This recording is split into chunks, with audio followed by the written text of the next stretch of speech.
Esta é a Jovem Pan News. A rede da informação.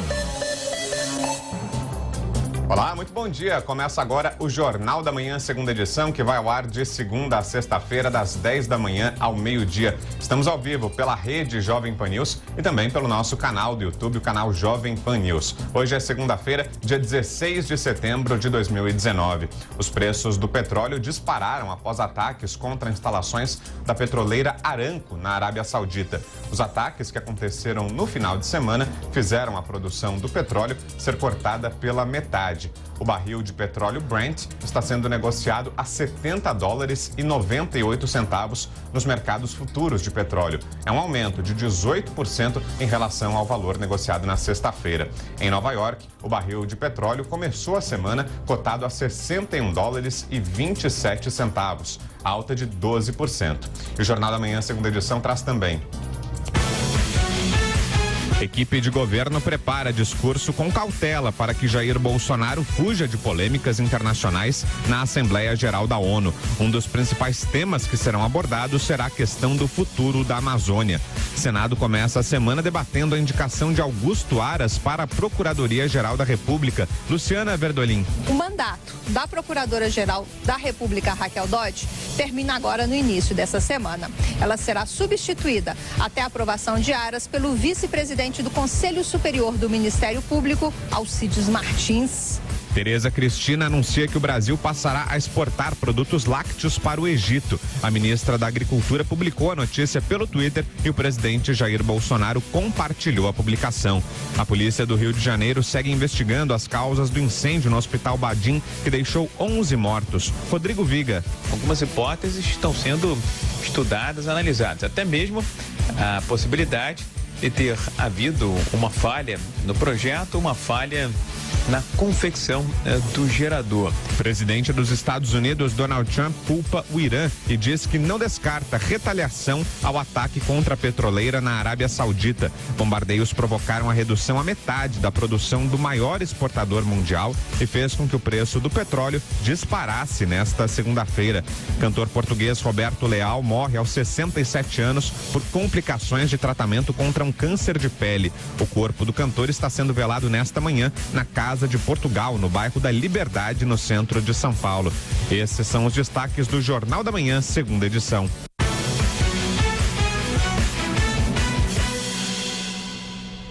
O presidente Jair Bolsonaro continua internado em São Paulo, mas no Palácio do Planalto a expectativa é que ele receba alta ainda nesta semana e possa participar da Assembleia Geral da ONU. Vamos a Brasília, as informações com a repórter Luciana Verdolim. Olha, dentro aqui do Palácio do Planalto, o clima é de confiança de que o presidente Jair Bolsonaro terá plenas condições de embarcar no próximo final de semana para os Estados Unidos, onde deverá participar da Assembleia Geral da ONU. O discurso do presidente está sendo pensado com cuidado, uma vez que o objetivo é desfazer o mal-estar internacional criado por recentes declarações polêmicas do presidente brasileiro. Um dos principais temas que serão abordados será justamente a questão da Amazônia. Os presidentes dos chamados países amazônicos avaliam que será uma excelente oportunidade de colocar o tema no centro da discussão internacional. Eles ressaltam que é importante garantir uma estratégia conjunta aqui na região, seja para proteger a floresta, seja para garantir o chamado desenvolvimento sustentável. O presidente em exercício, Hamilton Mourão, na sexta-feira recebeu das mãos do ministro da Defesa, Fernando Azevedo, um balanço das ações que estão sendo feitas na região para tentar conter as queimadas. Nós temos aí em torno de uns 12 mil metros cúbicos de madeira apreendida, né? São dois comandos conjuntos, um no Pará e outro na Amazônia, né? Quantidade enorme de embarcações apreendidas, veículos, né, motosserra, motobomba, né, todas aquelas questões aí de área ligada a garimpo, né. O presidente em exercício, Hamilton Mourão, hoje tem uma agenda cheia lá no Rio Grande do Norte. Ele participa de reunião da Câmara de Comércio Brasil-Alemanha e ainda se reúne com a governadora do estado, Fátima Bezerra. Vai apresentar o projeto dela lá na área de segurança pública, logo no início da manhã. Vou visitar lá a região de Cunhaú, que é um sítio histórico, né? A nossa luta contra a invasão holandesa. E também vou lá no Instituto Santos Dumont, que é uma área de tecnologia, e visitar o laboratório ali, o Laís. Mourão nega que o encontro com Fátima Bezerra, que é do PT, possa trazer problemas com o presidente Jair Bolsonaro. Segundo ele, a atual administração governa para todos, de todos os partidos. Por isso, não haveria esse risco. De Brasília, Luciana Verdolim.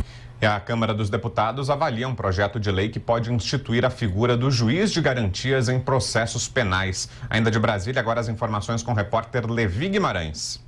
Vem ganhando força no Congresso a ideia de instituir a figura do juiz de garantias em processos penais. Seria um juiz responsável por toda a fase de investigação, como depoimentos, coleta de provas, quebras de sigilo, além de medidas cautelares, como prisões preventivas e mandados de busca e apreensão. Só quando encerrada essa fase do processo, entraria um segundo juiz responsável por julgar o caso e escrever a sentença. A proposta consta em um projeto de reformulação do Código de Processo Penal, aprovado em 2009 pelo Senado e ainda tramitando na Câmara, em comissão especial reinstalada neste ano, e foi desengavetada a pedido do presidente da Casa, Rodrigo Maia.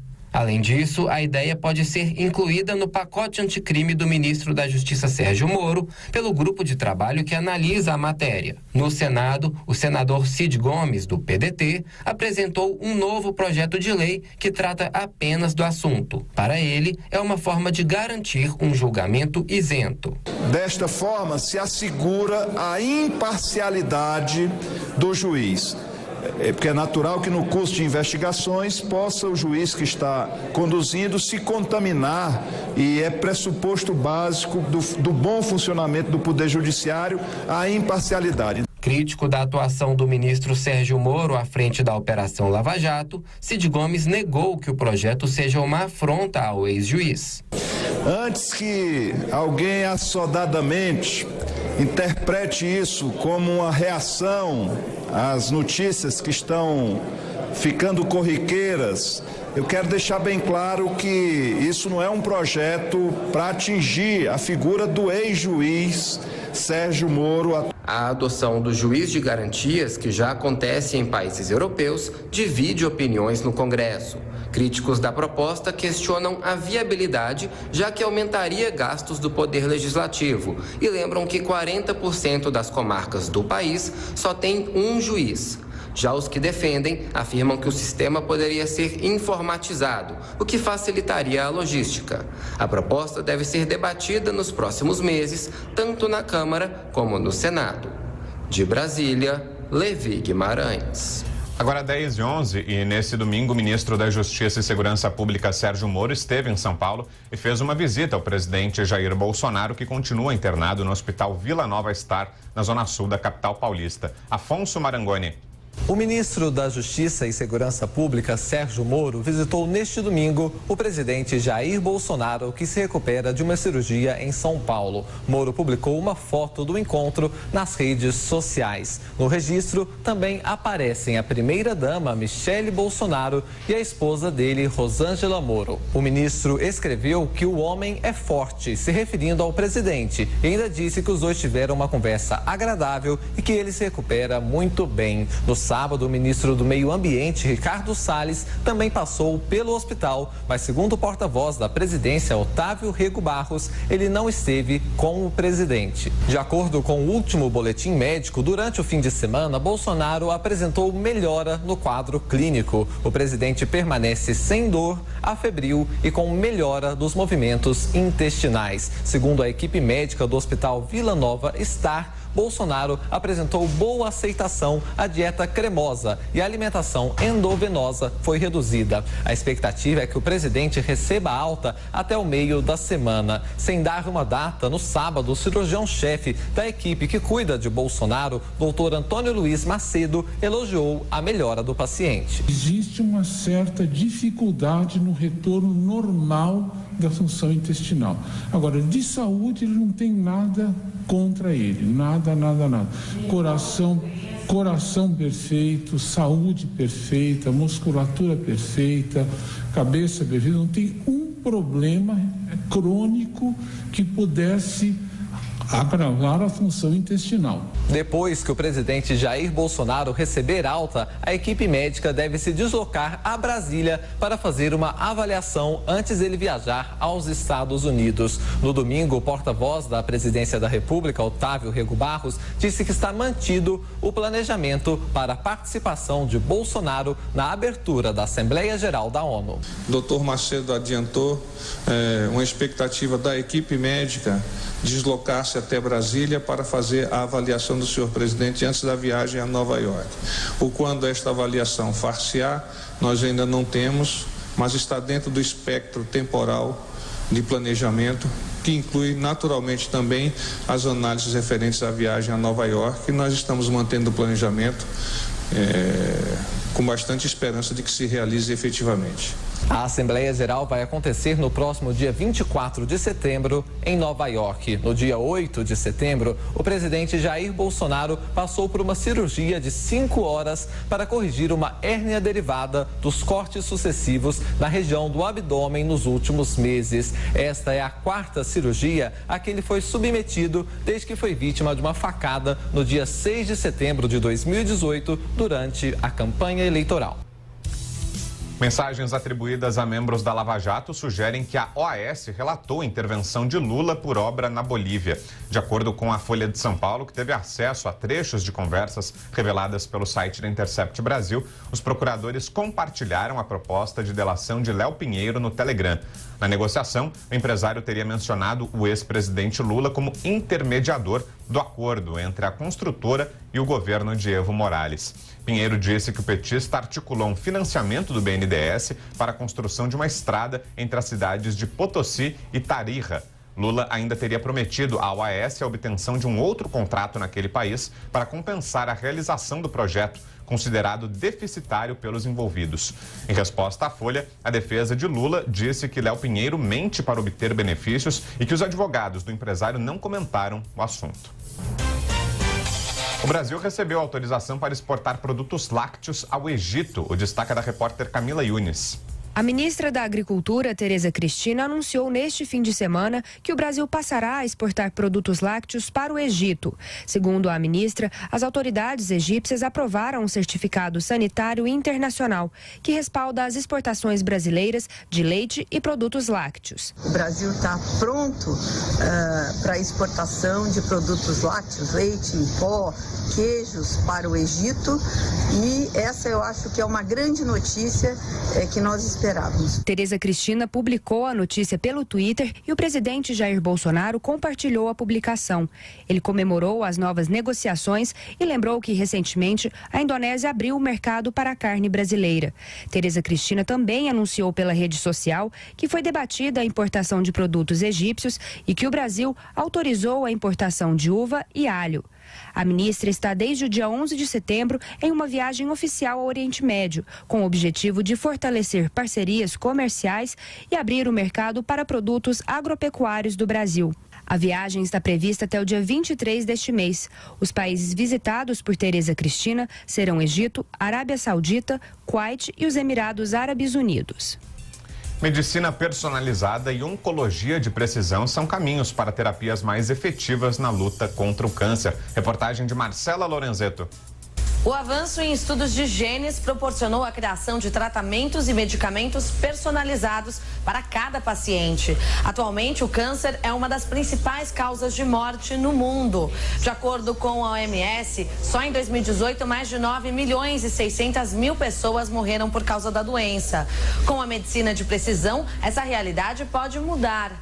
Um conjunto de técnicas e coletas de dados vem revolucionando aos poucos o tratamento e atingindo bons resultados. A fonoaudióloga Patrícia Lopes Batista foi diagnosticada com câncer de pulmão em agosto de 2014 e viu na medicina personalizada uma forma de aliviar os efeitos colaterais da quimioterapia. comecei o tratamento como uma quimioterapia convencional, como todos fazem, tá? E já no começo do tratamento, na época não havia muitos medicamentos que tratassem especificamente câncer de pulmão. E a médica que me acompanhou e me acompanha até hoje, ela insistiu muito para que eu fizesse um exame específico, que é um exame da Foundation, que você faz uma pesquisa de mutação genética. E pela minha história, pelo meu perfil, ela falava, olha, Patrícia, deve ter alguma coisa de mutação, porque você não tem nenhum histórico, nada que possa justificar tudo isso. O material foi enviado para uma análise no exterior. O laboratório identificou uma mutação genética na Patrícia. A partir da descoberta, a fonoaudióloga começou a receber um tratamento específico para o caso dela. De acordo com o oncologista Marcos André da Costa, esse tipo de personalização é o caminho para tratamentos mais eficazes. Essas drogas-alvo, a oncologia de precisão, isso aí é o futuro da oncologia, já é o presente, vai ser o futuro, e a gente está tendo drogas cada vez mais eficientes dentro de cada categoria. A ideia é usar o mapeamento para identificar qual gene é responsável pelo aparecimento de tumores e, a partir disso, saber qual a melhor opção para tratá-lo. Marcelo Oliveira, líder da Foundation Medicine, acredita que um banco genético também é importante para tratamentos no futuro. É para que, com base na jornada de pessoas que já viveram aquela doença, você ajude tratamentos futuros. Você ajude pessoas no futuro que com certeza terão câncer e, em muitos casos, razoavelmente similares ao que aquele banco de dados já teve. O banco de dados, ele é muito mais importante para o futuro do tratamento do que para o presente. No entanto, a medicina de precisão ainda é para poucos. O acesso a esse tipo de tratamento contra o câncer é muito custoso. Marcelo Oliveira, que lidera a empresa de testes genéticos, é otimista e acredita na universalização do tratamento. Muitos atores da sociedade hoje olham para a medicina personalizada. Eu posso dizer para você, sem medo de errar, que todas essas pessoas e todas essas entidades estão buscando conseguir melhores preços, diminuição de custo, para que o sistema seja mais sustentável. De acordo com Marcelo Oliveira, gerenciar melhor os recursos é um dos grandes objetivos de toda a cadeia de saúde, para que mais pessoas tenham acesso à medicina de qualidade. Agora são 10h20 e o agronegócio está impulsionando a venda de caminhões em 2019. Marcelo Matos. Venda de caminhões tem alta de 41,5% em 2019, com 65 mil unidades. O vice-presidente da Anfávia, Gustavo Bonini, aguarda a recuperação além do agronegócio. Então o agronegócio, sem dúvida nenhuma, ele puxa todo esse crescimento, isso que tem mostrado por que no segmento, em caminhões a gente está falando que são os extra pesados e pesados que estão reagindo mais. Mas também conseguimos ver nos últimos números que o segmento de médios também vem crescendo, né? O que significa que as outras rodas, outras engrenagens da economia estão avançando. Ainda é muito modesto falar, analisar o crescimento de leves, que esse sim mostra distribuição, né? Distribuição nas cidades, mas isso vem andando, isso vem crescendo e vem puxando um segmento, vem puxando o outro. Também vale lembrar que a gente vem de uma base muito baixa. Então esse número também expressivo de mais de 40% de crescimento do segmento de caminhões é porque a gente veio de uma base bem ruim, que foi o volume do ano passado. Em razão das incertezas ao crédito, de abril a junho, as vendas de máquinas agrícolas caíram 17,5% em agosto sobre 2018 e 5,8% no acumulado do ano, 27 mil unidades. Analisa o vice-presidente da Anfávia, Alfredo Miguel. Aqui há um aprendizado para todos nós de que quando planejarmos o Plano Safra, ele precisa ser realmente atendendo uma demanda dos produtores para o ano. Não adianta a gente ter recurso parcial, né?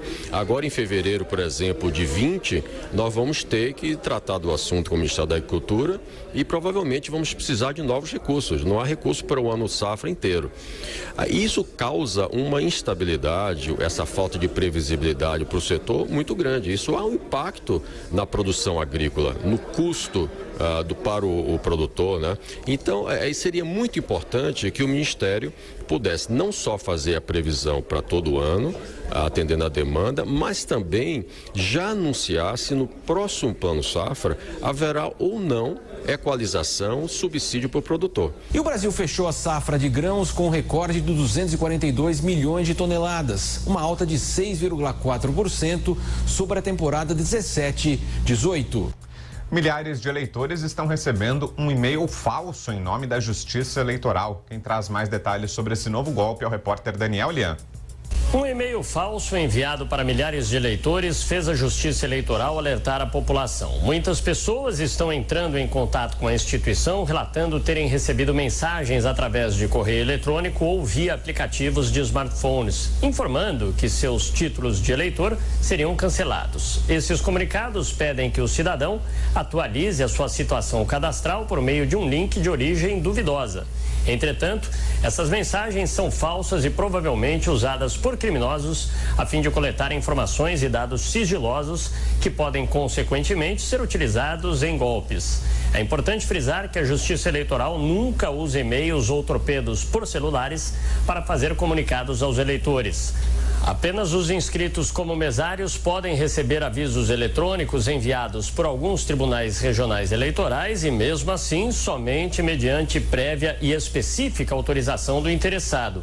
Para consultar a sua situação cadastral, o eleitor precisa se dirigir ao cartório eleitoral mais próximo ou acessar o portal do Tribunal Superior Eleitoral na internet. A página contém a seção Serviços ao Eleitor, onde é possível verificar a situação cadastral do título, validar documentos e consultar o local de votação. O TSE ressalta que não autoriza nenhuma outra instituição a enviar comunicados eletrônicos em seu nome. Quaisquer mensagens de e-mail ou aplicativos de smartphones que apontem terem sido encaminhadas pela Justiça Eleitoral devem ser ignoradas e apagadas, com cuidado de não se clicar nos links nem acessar os respectivos endereços eletrônicos. A decisão do governo dos Estados Unidos de acionar o Tratado Interamericano de Assistência Recíproca não deve significar, na prática, uma intervenção militar na Venezuela. O dispositivo conhecido como TIAR foi invocado na semana passada pela Casa Branca e prevê a defesa mútua dos países do continente em caso de ataques estrangeiros. O professor de Direito Internacional da FMU, Manuel Furriela, explica que o texto foi assinado em 1947 e deveria ser usado para evitar ataques contra o continente. A proposta à época era muito diferente do que nós temos hoje em dia.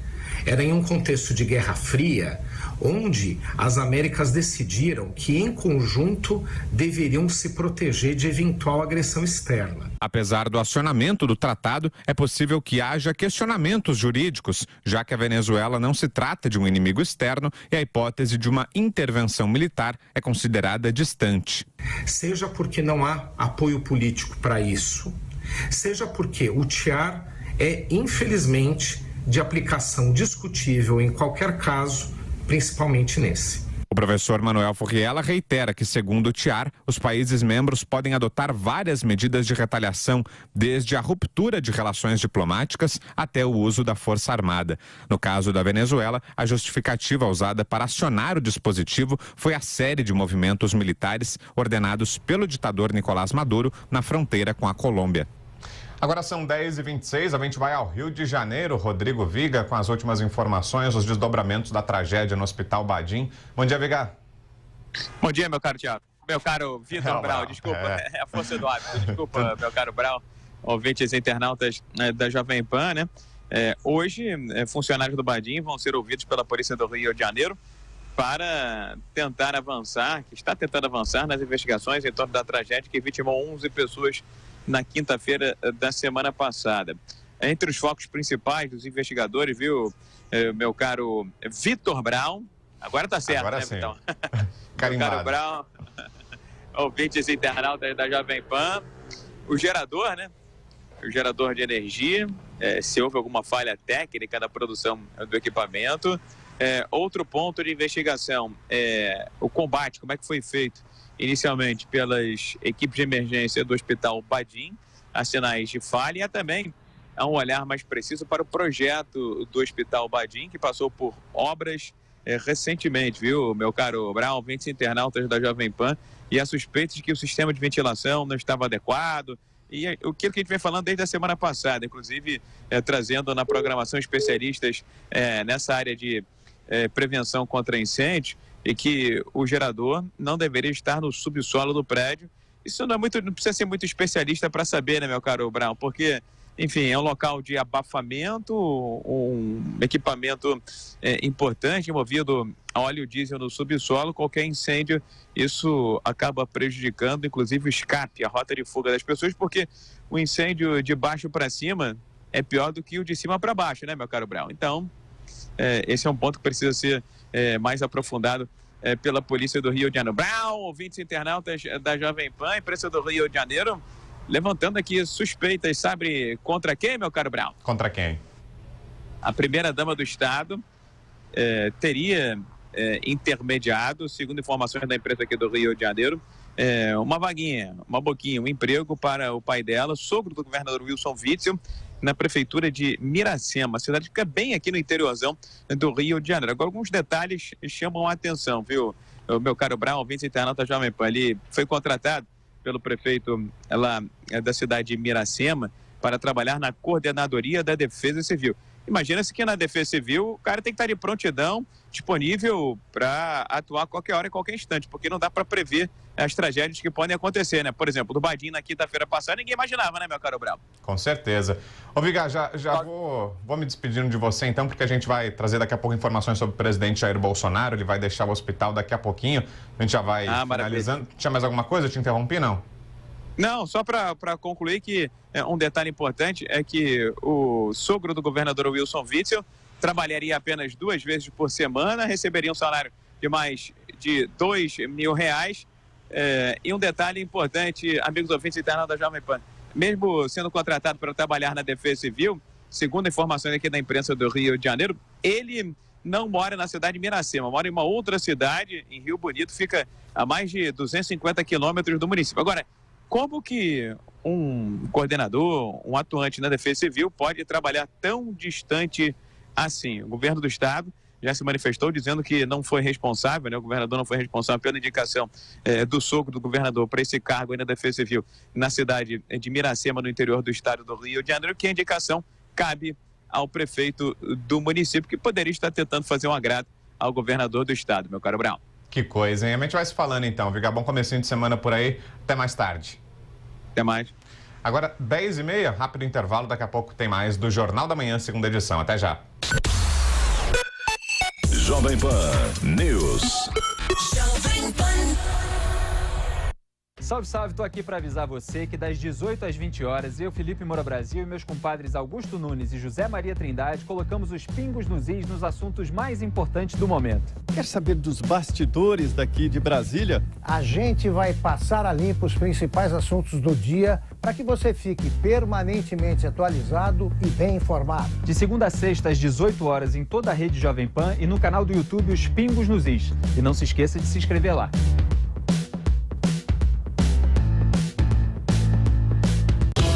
Aqui na Jovem Pan, o compromisso é com notícia.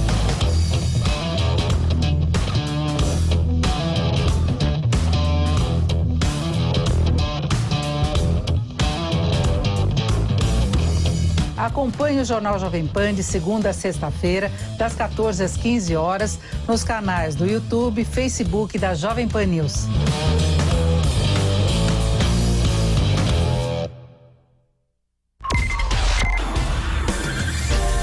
Saúde. Minuto do Coração. Dr. Kalil.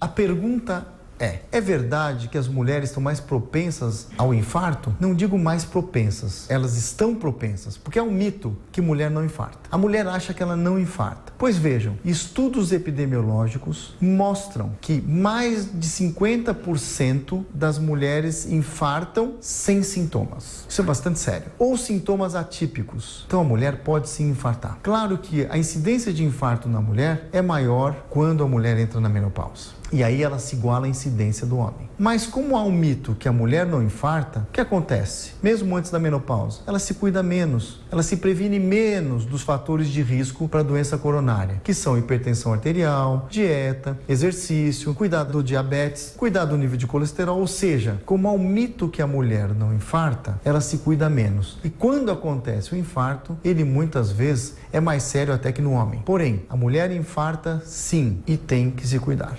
Minuto do Coração. Dr. Kalil. A Jovem Pan é o canal de notícias número 1 aqui no YouTube. E quem é nosso inscrito fica sabendo primeiro das principais notícias do Brasil e do mundo. Junte-se a mais de 1 milhão de pessoas que acompanham diariamente a programação da rádio em vídeo ao vivo no YouTube. Ah, e tem a credibilidade que só um grupo com mais de 70 anos pode oferecer. Faz assim então, inscreva-se clicando no botão aqui abaixo e ative as notificações clicando no sininho. Tem acesso a um jornalismo de verdade, feito por quem entende do assunto.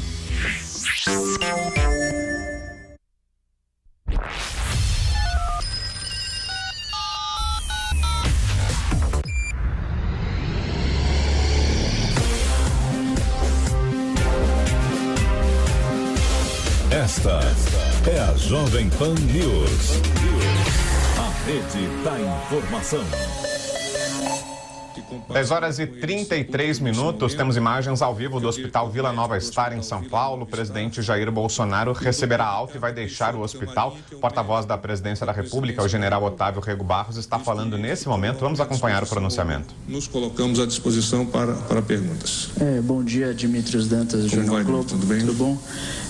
Duas dúvidas. A nota fala que ele vai ficar em domicílio. Eu queria saber se ele já volta hoje mesmo para Brasília.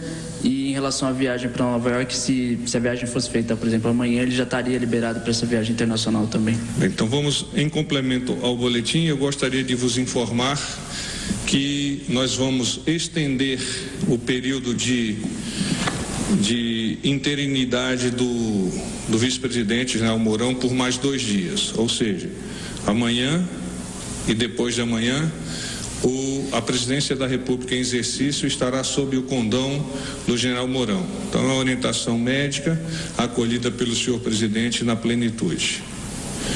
Razão pela qual, então, ele permanece ausente das decisões diretamente envolvidas com o Poder Executivo. Você fez uma outra pergunta, desculpe. Se ele já volta hoje para Brasília? É assim, a previsão de retorno para Brasília é hoje. Não, a questão de Nova York também. Sim. Nova York se mantém e há um adiamento da partida do dia 22 para o dia 23. Então nós vamos decolar agora, pelo novo planejamento, no dia 23, com retorno na mesma data, ou seja, o presidente colocando-se sob as orientações da equipe médica para manter-se capacitado a exercer na plenitude o Poder Executivo e representar o Estado brasileiro fora, mas ao mesmo tempo entendendo as necessidades de adequar-se a eventuais limitações. Bom dia, porta-voz. Sônia Blota, TV Bandeirantes. Tudo bom, Sônia? Tudo bem. Quando ele fizer esse tratamento, a fisioterapia e a alimentação permanecem. Isso vai se perdurar? O doutor Macedo falou por quanto tempo? Se, por exemplo, para Nova York, no dia 23, ele também tem que manter os exercícios no hotel onde ele vai estar, a alimentação, enfim, continuar um pouco o que ele já começou a fazer aqui no hospital. Sim, o doutor Macedo haverá de promover as orientações para a equipe médica da presidência, incluindo aquelas que deverão ser atendidas lá em Nova York. Nós temos uma equipe médica de alta qualificação e que estará naturalmente à disposição do presidente para isso. Eu não sei exatamente quais são os detalhes técnicos e esses detalhes estarão disponíveis para vocês às 11h30, quando o doutor Macedo estiver disponível lá na sala de imprensas. Bom dia, porta-voz. Ricardo Ferraz, TV Brasil. Tudo bom, então? Tudo bom. Eu gostaria de saber se o senhor poderia dar um quadro clínico que dê conta da situação que possibilitou essa alta, e uma segunda pergunta é se esse desejo foi um desejo externado pelo presidente Bolsonaro de voltar a Brasília o mais rápido possível. Eu gostaria de... Bom dia. O Dr. Macedo poderá depois dar mais detalhes, tá bem? Mas só citando ainda o próprio boletim, ele veio com a melhora progressiva, foi aceitando alimentação oral, a alimentação parenteral foi retirada, portanto, foi a evolução que se esperava mesmo que tivesse para o tipo de cirurgia. E os cuidados devem se manter, como todos sabem, quando tem alta, os cuidados de alimentação, de fisioterapia devem permanecer quando ele sair do hospital. E assim vai acontecer. Esse é o diretor médico do Hospital Vila Nova Star, Antônio Antonieto. Agora mais uma pergunta ao porta-voz Otávio Rego Barros. Que passa cerca de 8, 9 dias no hospital tem desejo natural de retornar à sua casa para o convívio dos seus familiares mais próximos, e é o desejo naturalmente do senhor presidente da República. Mas é necessário ratificar que o presidente tem se quedado adstrito às orientações médicas, com muito vigor, razão pela qual ele se encontra tão bem. Bom dia, Flávio Ferreira, da Folha de São Paulo. Tudo bem, Flávio? Bom dia, tudo bem, e você?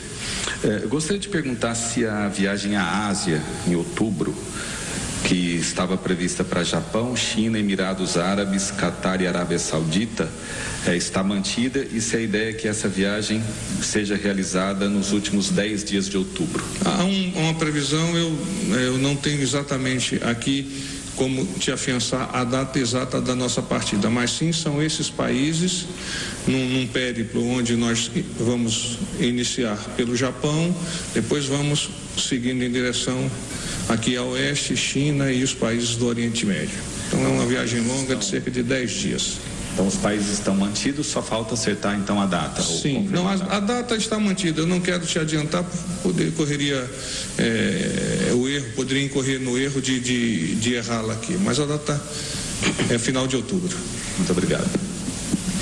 Bom dia, Isabela da Globo News. Tudo bom, Isabela? Eu queria entender um pouco como é que vai ser essa dinâmica da viagem do presidente, já que ele iria e voltaria no mesmo dia, isso? Você está falando Nova York? Isso, para Nova York. Como se configuraria isso? Nós vamos no dia 23, estávamos previstos inicialmente para o dia 22, agora nós vamos no dia 23.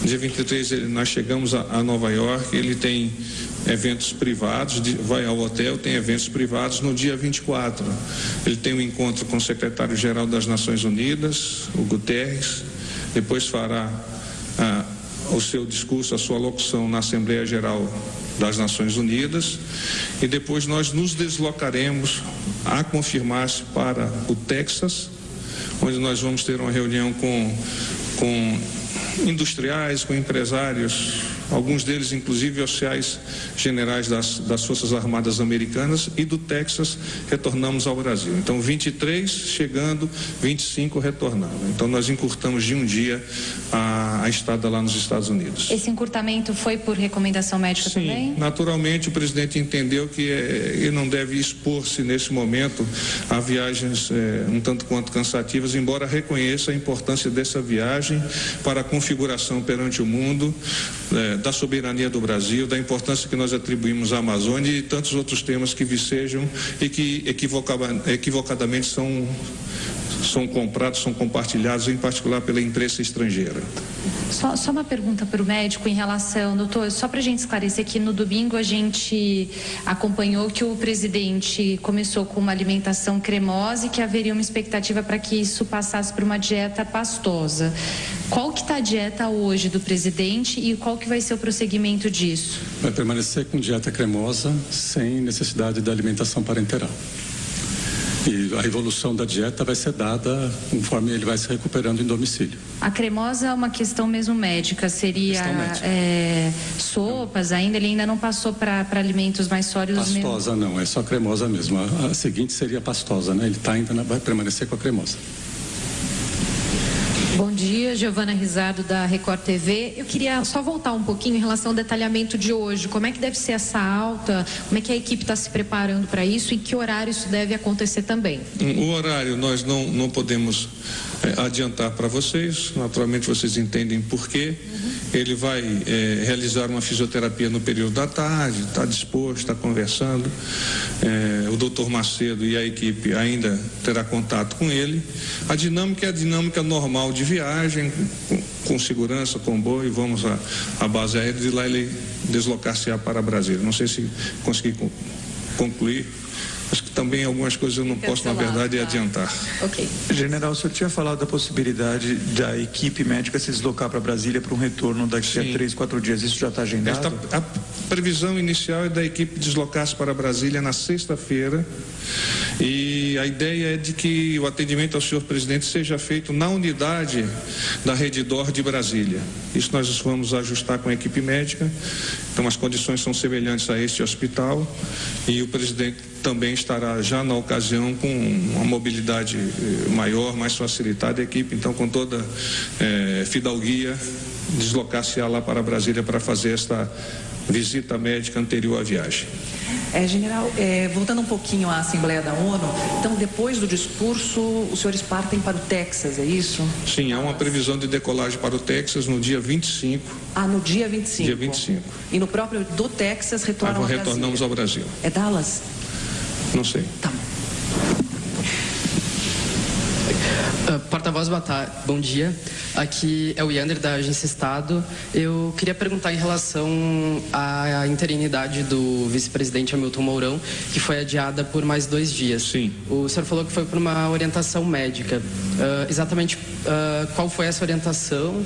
E permitir ao senhor presidente um descanso ainda maior para uma recuperação mais rápida, recuperação esta que irá reverter de forma positiva nas ações que ele haverá de desencadear em Nova York particularmente. Certo, obrigado. Ricardo Gouveia, Rádio CBN. Perguntar se o senhor tem mais detalhes, pode informar quais são os objetivos da visita ao Texas, né? É um encontro com um grupo de empresários, empresários ligados ao ramo das atividades militares, e o que eu gostaria de destacar deste grupo de empresários é que alguns deles são oficiais das Forças Armadas dos Estados Unidos que estão em situação de retiro e que, não obstante essa situação de retiro, têm os interesses vocacionados para essas indústrias que são muito específicas. Mas qual o objetivo? É acordos comerciais com essas indústrias? É diálogo para entender as possibilidades, tanto no que se refere a aqueles empresários americanos, quanto as possibilidades do Brasil de, por meio desta interlocução, efetuar eventualmente alguma atividade comercial. Renato, TV Globo. Tudo bom, Renato? Tudo bem. O senhor poderia adiantar se o presidente, nesse período aqui no hospital, ou se a equipe em Brasília já tem se adiantado na elaboração do discurso para a abertura da Assembleia? O discurso está sendo promovido a várias mãos, e o senhor presidente da República tem já entendido ou sinalizado quais são as ideias forças, quais são os tópicos frasais que devem ser abordados, mas efetivamente o discurso só estará encerrado um pouco mais adiante, quando então o senhor presidente, junto com a sua equipe de assessoramento, debruçar-se-á sobre ele e definirá a finalização.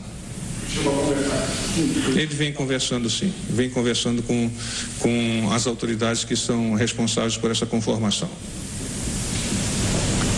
Nada mais disso, então eu quero agradecer em meu nome, em nome da equipe do porta-voz, em nome da equipe da Secretaria Especial de Comunicação da Presidência da República, na pessoa do Fábio, toda a fidalguia com a qual vocês dedicaram o trabalho profissional para com o nosso trabalho aqui, o trabalho da equipe da presidência, o trabalho da equipe do Hospital D'Or, do Vila Nova, e nos colocarmos à disposição de vocês, e, eventualmente em futuras atividades, esperamos que não no hospital, claramente. Tá bem? Às 11h30, o doutor Macedo estará à disposição de vocês. Paz e bem. 10h46, esse é o porta-voz da Presidência da República, o general Otávio Rego Barros, trazendo informações importantes sobre o presidente. Jair Bolsonaro vai deixar hoje o hospital, o porta-voz não quis adiantar o horário em que isso vai acontecer por questões de segurança, mas o planejamento é esse, o presidente sai do hospital ainda hoje, vai passar por uma sessão de fisioterapia à tarde, no final do dia possivelmente deixa o hospital e viaja a Brasília. Na sexta-feira a equipe médica também vai viajar a Brasília para fazer uma avaliação do presidente sobre como Bolsonaro vem se recuperando da cirurgia a que se submeteu. O porta-voz confirma que Bolsonaro vai participar na semana que vem da Assembleia Geral da ONU, lembrando que Bolsonaro faz o discurso de abertura, que tradicionalmente é feito pelo presidente do Brasil. A viagem é na segunda-feira, dia 23, e o pronunciamento do presidente no dia seguinte, no dia 24. E depois dessa ida a Nova York, o presidente continua nos Estados Unidos e na quarta-feira vai ao Texas, tem um encontro com empresários. Daqui a pouquinho a gente vai ter mais detalhes sobre a situação clínica do presidente, o médico que operou o presidente, o cirurgião-chefe do Hospital Vila Nova Star, o doutor Antônio Luiz Macedo, vai conceder uma entrevista também para dar mais detalhes sobre a situação do presidente, mas a informação importante é essa: Bolsonaro terá alta ainda hoje, daqui a pouco outros detalhes. Um outro destaque agora: o cantor português Roberto Leal morreu nesse domingo em São Paulo, vítima de um câncer de pele. A informação do repórter Vinícius Moura. Morreu na madrugada deste domingo o cantor português Roberto Leal, aos 67 anos. Ele estava internado no Hospital Samaritano, em São Paulo, desde a última quarta-feira, quando sofreu uma reação alérgica devido ao uso de um medicamento. Roberto Leal lutava há 2 anos contra um câncer de pele e já havia passado por 3 cirurgias. Ele corria o risco também de perder a visão de um dos olhos. Nascido como Antônio Joaquim Fernandes, no distrito de Bragança, no norte de Portugal, Roberto veio para o Brasil com a família aos 11 anos de idade, em 1962. Por aqui, trabalhou como sapateiro e vendedor de doces, antes de ingressar na carreira artística.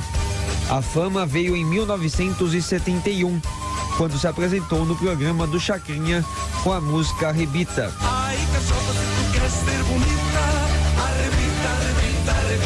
A canção ganhou uma paródia na década de 90 da banda Mamonas Assassinas, que imitava os trejeitos do cantor português.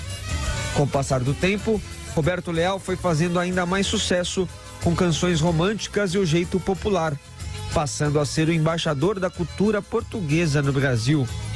Nos 45 anos de carreira, vendeu mais de 17 milhões de discos e gravou mais de 400 músicas, como Bate o Pé, Dá Cá um Beijo e Vira Vira.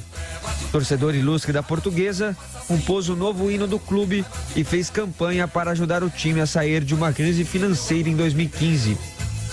Ele também trabalhou como ator em filmes e novelas, apresentou programas em Portugal e se candidatou a deputado estadual por São Paulo nas últimas eleições, mas não se elegeu.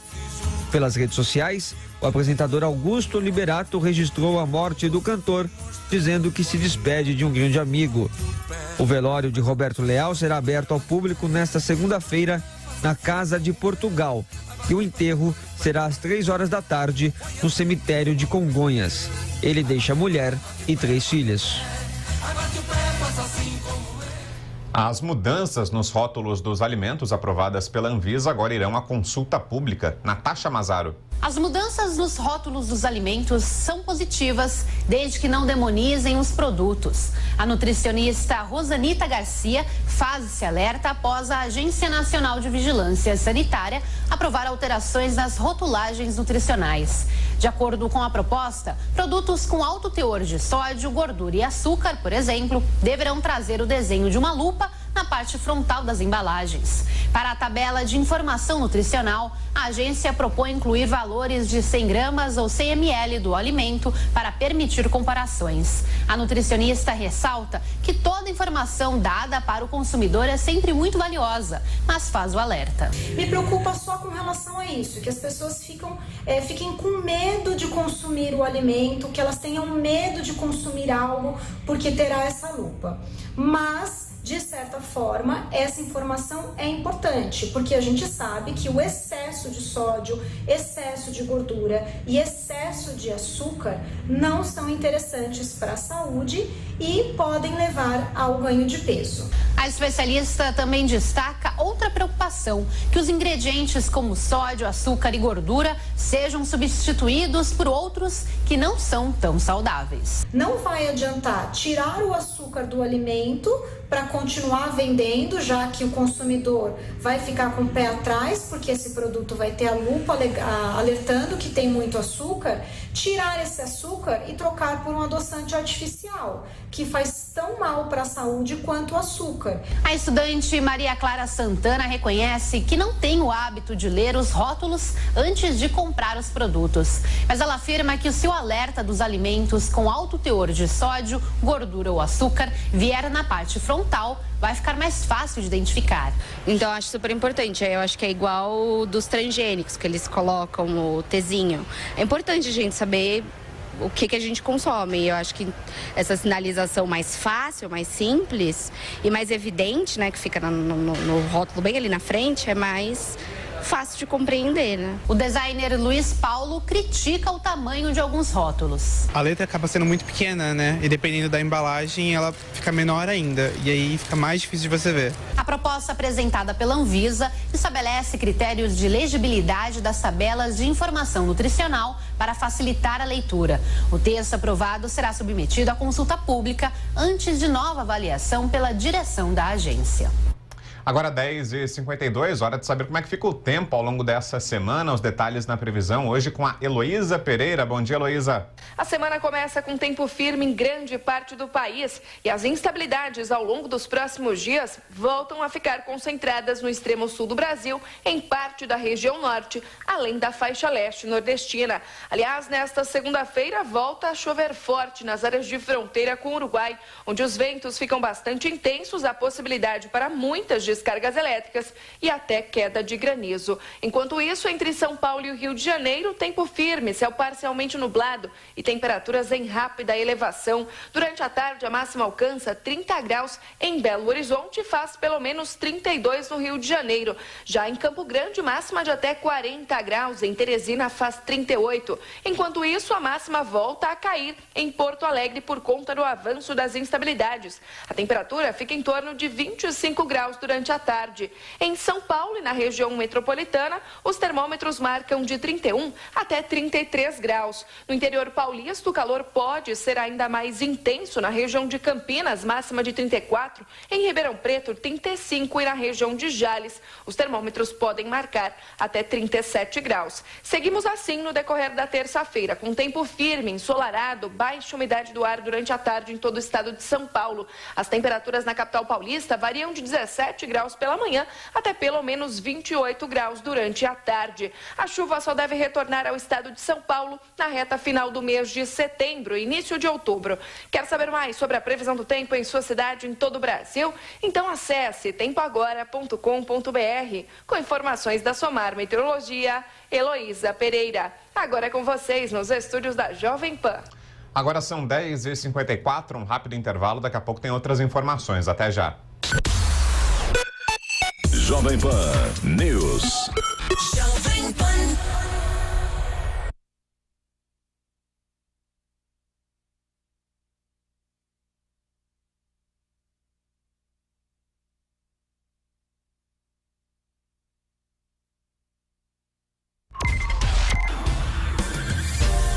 Saúde. Para organizar os investimentos necessários para cada setor.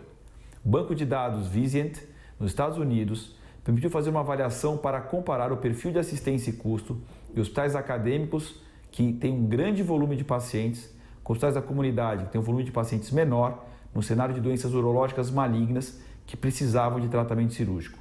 Foram avaliados mais de 37 mil pacientes, 88% operados em hospitais acadêmicos e 12 em hospitais da comunidade. Não houve diferença nas reinternações em 30 dias do procedimento ou da mortalidade entre os dois hospitais. Já procedimentos menores foram feitos mais em centros da comunidade. Por outro lado, o tempo de internação em pacientes submetidos a cirurgias oncológicas, como a remoção da bexiga ou da próstata por câncer, foi menor nos hospitais acadêmicos do que nos hospitais de comunidade. Também é importante mencionar que em várias situações é fundamental que o paciente com câncer seja tratado em centros de alta complexidade, porque as complicações podem ser menores e também a chance de cura maior. Portanto, essa é uma boa dica para quem tem um diagnóstico de câncer. Procure um centro de alto volume de pacientes e um centro que tenha uma grande especialidade no assunto.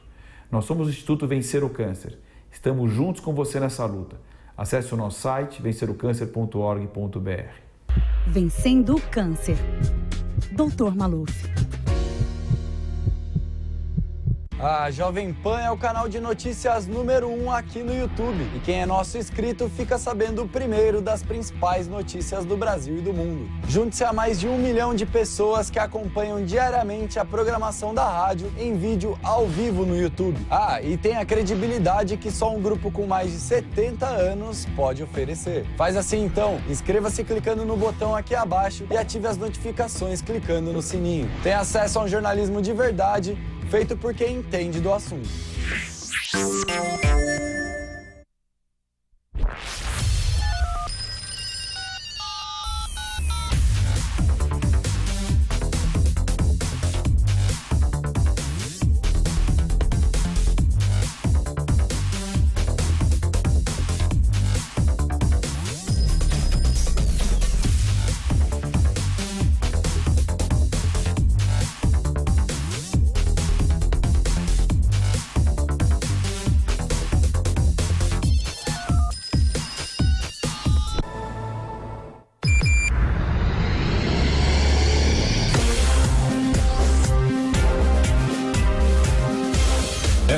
Esta é a Jovem Pan News.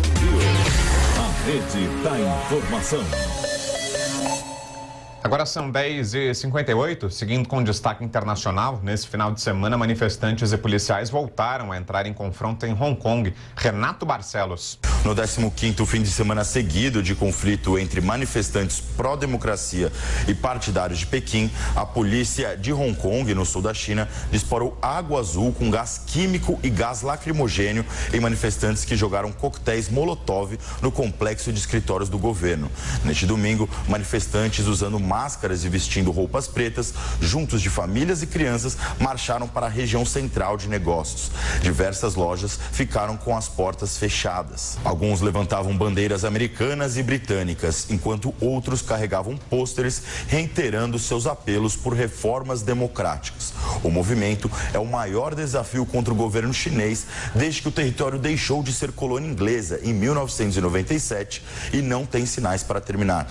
Devido à declaração sino-britânica, acordo firmado antes que Hong Kong voltasse ao domínio da China, o território é uma região semi-autônoma, governada pelo princípio de um país, dois sistemas, que garantiu aos cidadãos liberdades inexistentes no restante da China, ao menos até 2047. Mas os ativistas pró-democracia denunciam principalmente o retrocesso dessas liberdades e a crescente ingerência de Pequim por ter recusado eleições verdadeiramente livres. Liberais democratas do Reino Unido adotam formalmente posição contra a saída da União Europeia. Após semanas conturbadas de discussões sobre o Brexit, o partido passou a defender a revogação do artigo 50. A sigla detém apenas 18 cadeiras no parlamento britânico, mas espera aumentar a representatividade caso sejam convocadas novas eleições. O primeiro-ministro britânico Boris Johnson planeja colocar o Brexit em prática no dia 31 de outubro, com ou sem acordo com a União Europeia. A explosão de um carro-bomba deixa pelo menos 11 civis mortos no norte da Síria. O ataque ocorreu na cidade de Al-Rai, dominada por rebeldes apoiados pela Turquia na fronteira com o país vizinho. Nenhum grupo assumiu a autoria do atentado. Essa é a segunda grande explosão na zona rebelde do país desde junho. Ambientalistas propõem a indicação do índio Raoni ao Nobel da Paz de 2020. O líder Kayapó receberia o prêmio pelo trabalho voltado para a proteção da floresta amazônica. Aos 89 anos de idade, Raoni voltou à luta nesse ano para buscar ajuda para o fim das queimadas que estão destruindo a floresta. A Fundação Darcy Ribeiro indicou formalmente o líder indígena ao Comitê Norueguês do Nobel na última semana. Uma nova pesquisa aponta as principais causas de roubo de dados virtuais de empresas. Matheus Meirelles. Mais que violação ou sequestro de dados, falha de segurança em e-mails corporativos é a principal ameaça virtual. É o que aponta estudo realizado pela AIG Seguros em países da Europa, do Oriente Médio e da África. De acordo com a pesquisa, 23% dos incidentes relatados em 2018 têm ligação com o comprometimento do e-mail comercial. O gerente de linhas financeiras da AIG, Flávio Sá, aponta o que as companhias têm feito para reduzir os riscos. A gente identificou que demora quase um ano para a empresa identificar que teve um incidente cibernético e fazer a contenção desse incidente. E esse componente de detectar o incidente e conter, realmente tem um impacto financeiro muito grande. Então a gente tem visto no mercado segurador as empresas cada vez mais oferecendo soluções de como responder rápido esse incidente para mitigar as perdas. Flávio Sá destaca que as empresas têm investido cada vez mais em proteção contra cyberataques. Segundo a AIG, o setor de serviços costuma ser o que corre mais risco, seguido pelo financeiro. Outro destaque é a crescente de sinistros, já que 2018 acumulou 45% dos registros feitos nos últimos 5 anos. Outras principais causas de vazamento nas empresas são sequestro de dados, em 18% dos casos, e violação feita por hackers, em 14% das situações relatadas. A negligência dos funcionários também tem impactado na divulgação de informações sigilosas de empresas. Em 2018, foram 14% das ocorrências. As fortes chuvas no sul da Espanha deixaram pelo menos 6 mortos no final de semana. Afonso Marangoni. Tempestades no sul da Espanha deixaram ao menos 6 mortos. Milhares de pessoas foram retiradas das casas neste fim de semana depois que um rio transbordou. O presidente do governo espanhol, Pedro Sánchez, visitou as áreas mais afetadas. Mais de 1.000 militares foram deslocados para ajudar nas regiões de Múrcia e Valência. As chuvas torrenciais em nível recorde caem no sudoeste da Espanha desde a última quinta-feira. Madrid, a capital do país, é uma das cidades atingidas. Na cidade de Arganda del Rei, que fica a menos de 30 quilômetros da capital, os moradores passaram o domingo retirando a lama de casas e lojas. Esta é a segunda vez em menos de um mês que a cidade é atingida por fortes chuvas. O empresário Vítor Santiago foi um dos que tiveram a empresa invadida pela lama. Ele lamenta que a cidade tenha passado por 2 calamidades em pouco mais de 15 dias. Não sabemos. Hemos encadenado 2 calamidades em questão de 15 dias. A Agência Nacional de Meteorologia manteve o estado de alerta em nível 3, numa escala que vai até 4, para diversas áreas do centro e do sul da Espanha. No fim da noite deste domingo, a região de Madrid permanecia em risco importante em relação às chuvas. Agora 11h04, a gente vai a Brasília. José Maria Trindade. Bom dia, Zé Maria. É isso, Vitor. Muito bom dia a todos. Olha, uma semana cheia por aqui, viu, Vitor? A primeira notícia é de que a Câmara dos Deputados conseguiu maioria e decidiu mesmo derrubar os vetos do presidente Jair Bolsonaro, aquela lei polêmica, né, do abuso de autoridade. Só que antes tem que passar pelo Senado Federal e é aí que está a disputa. O Senado está dividido. Os senadores ali que defendem a derrubada dos vetos, aliás, os vetos do presidente Jair Bolsonaro, ou seja, a derrubada de parte importante da lei, né? Eles dizem que tem 31 senadores que assinaram o documento para manter os vetos do presidente Jair Bolsonaro. A regra é a seguinte: 31 votos no Senado para derrubar o veto do presidente da República. Se houver ali maioria com 30 votos, por exemplo, o veto não é derrubado. E aí essa é a estratégia, de logo no Senado será a primeira votação, neste caso os vetos nem chegam à Câmara dos Deputados. Será uma sessão aberta, voto numa espécie de cédula de papel, tipo um questionário, com todas as justificativas e debates sobre cada um dos vetos do presidente Jair Bolsonaro a esta lei, viu, Vitor? Pois é, né, Zé? E é uma semana importante também porque marca a volta ao trabalho do presidente Jair Bolsonaro, né? A gente trouxe agora há pouco essa informação. O presidente Jair Bolsonaro terá alta ainda hoje, viaja a Brasília. Porta-voz da presidência, o general Otávio Rego Barros, não quis antecipar o horário em que isso vai acontecer, mas a informação é essa: Bolsonaro tem alta hoje e volta a Brasília. Mas o vice-presidente, o general Mourão, continua como presidente em exercício pelo menos até quarta-feira, né? Nos próximos 2 dias, Bolsonaro estará em Brasília, mas ainda não como presidente, se recuperando da cirurgia. E já dando os últimos preparativos ao discurso que ele fará em Nova York, né, Zé? Há muita expectativa para saber qual vai ser o tom do Bolsonaro nesse discurso, lembrando que é um discurso que tradicionalmente é feito pelo presidente do Brasil e que marca a abertura da Assembleia da ONU, né? É sempre muito importante porque ali o presidente brasileiro coloca o seu carimbo, a sua marca, né? É o próximo compromisso, assim, oficial do presidente, exatamente no dia 22. É uma boa notícia, né? A volta dele a Brasília significa que ele está se recuperando bem, se recuperou bem.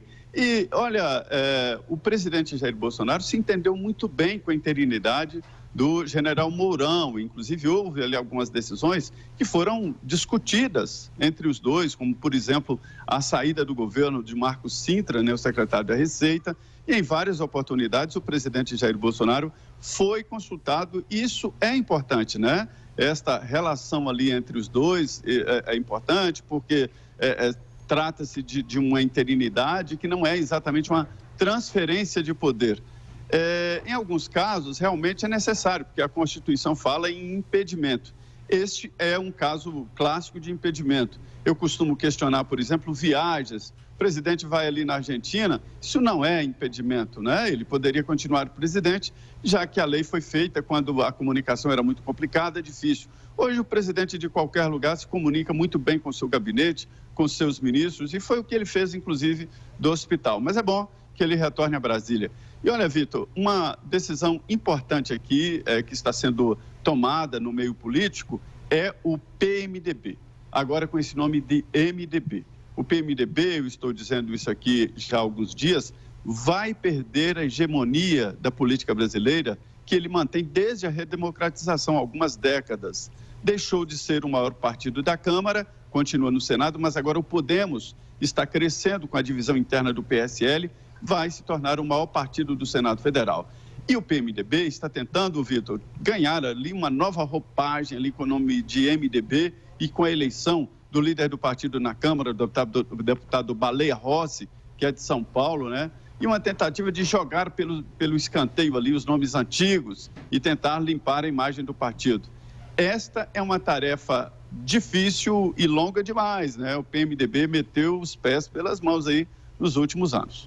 Pois é, né, Zé? E ainda falando sobre o Senado, só para fechar, essa é uma semana importante também, porque há uma votação de um projeto de lei que, inclusive, pode abrir uma brecha para o Caixa 2, né? Um projeto que altera regras do financiamento eleitoral, né? Há aquela velha luta, os partidos políticos querendo aumentar a esse fundo eleitoral, que é o dinheiro público injetado direto na campanha eleitoral, que sempre foi assim. Mas é porque antes tinha aquela passagem pelas empresas. As empresas roubavam dos cofres públicos e repassavam para os políticos, para os partidos políticos. Agora não, injeção direta, vai direto nos cofres públicos. Além disso, também, hoje será a sessão ali última para cumprir o prazo e deixar a emenda da reforma da Previdência pronta para receber emendas na Comissão de Constituição e Justiça. Amanhã boa. Muito bem, aí José Maria Trindade, direto de Brasília. Valeu, Zé Maria, bom dia, boa semana para você. Muito bem, muito bom dia a todos. O setor imobiliário registrou um crescimento de 69% no volume de financiamentos sobre o ano passado. As informações são do repórter Marcelo Matos. O setor imobiliário registra crescimento de 69% no volume de financiamentos sobre o ano passado, com alta de 29% no residencial e 67% nos usados. Os dados da BCIP, a Associação Brasileira das Entidades de Crédito Imobiliário e Poupança, poderiam ser muito melhores, ressalta o presidente Gilberto de Abreu. O investidor estrangeiro, ele está sempre procurando não só rentabilidade, como segurança. Grande parte do dinheiro que está disponível no mundo hoje, desses 17 trilhões que estão investidos em juros negativos, é dinheiro que está procurando segurança.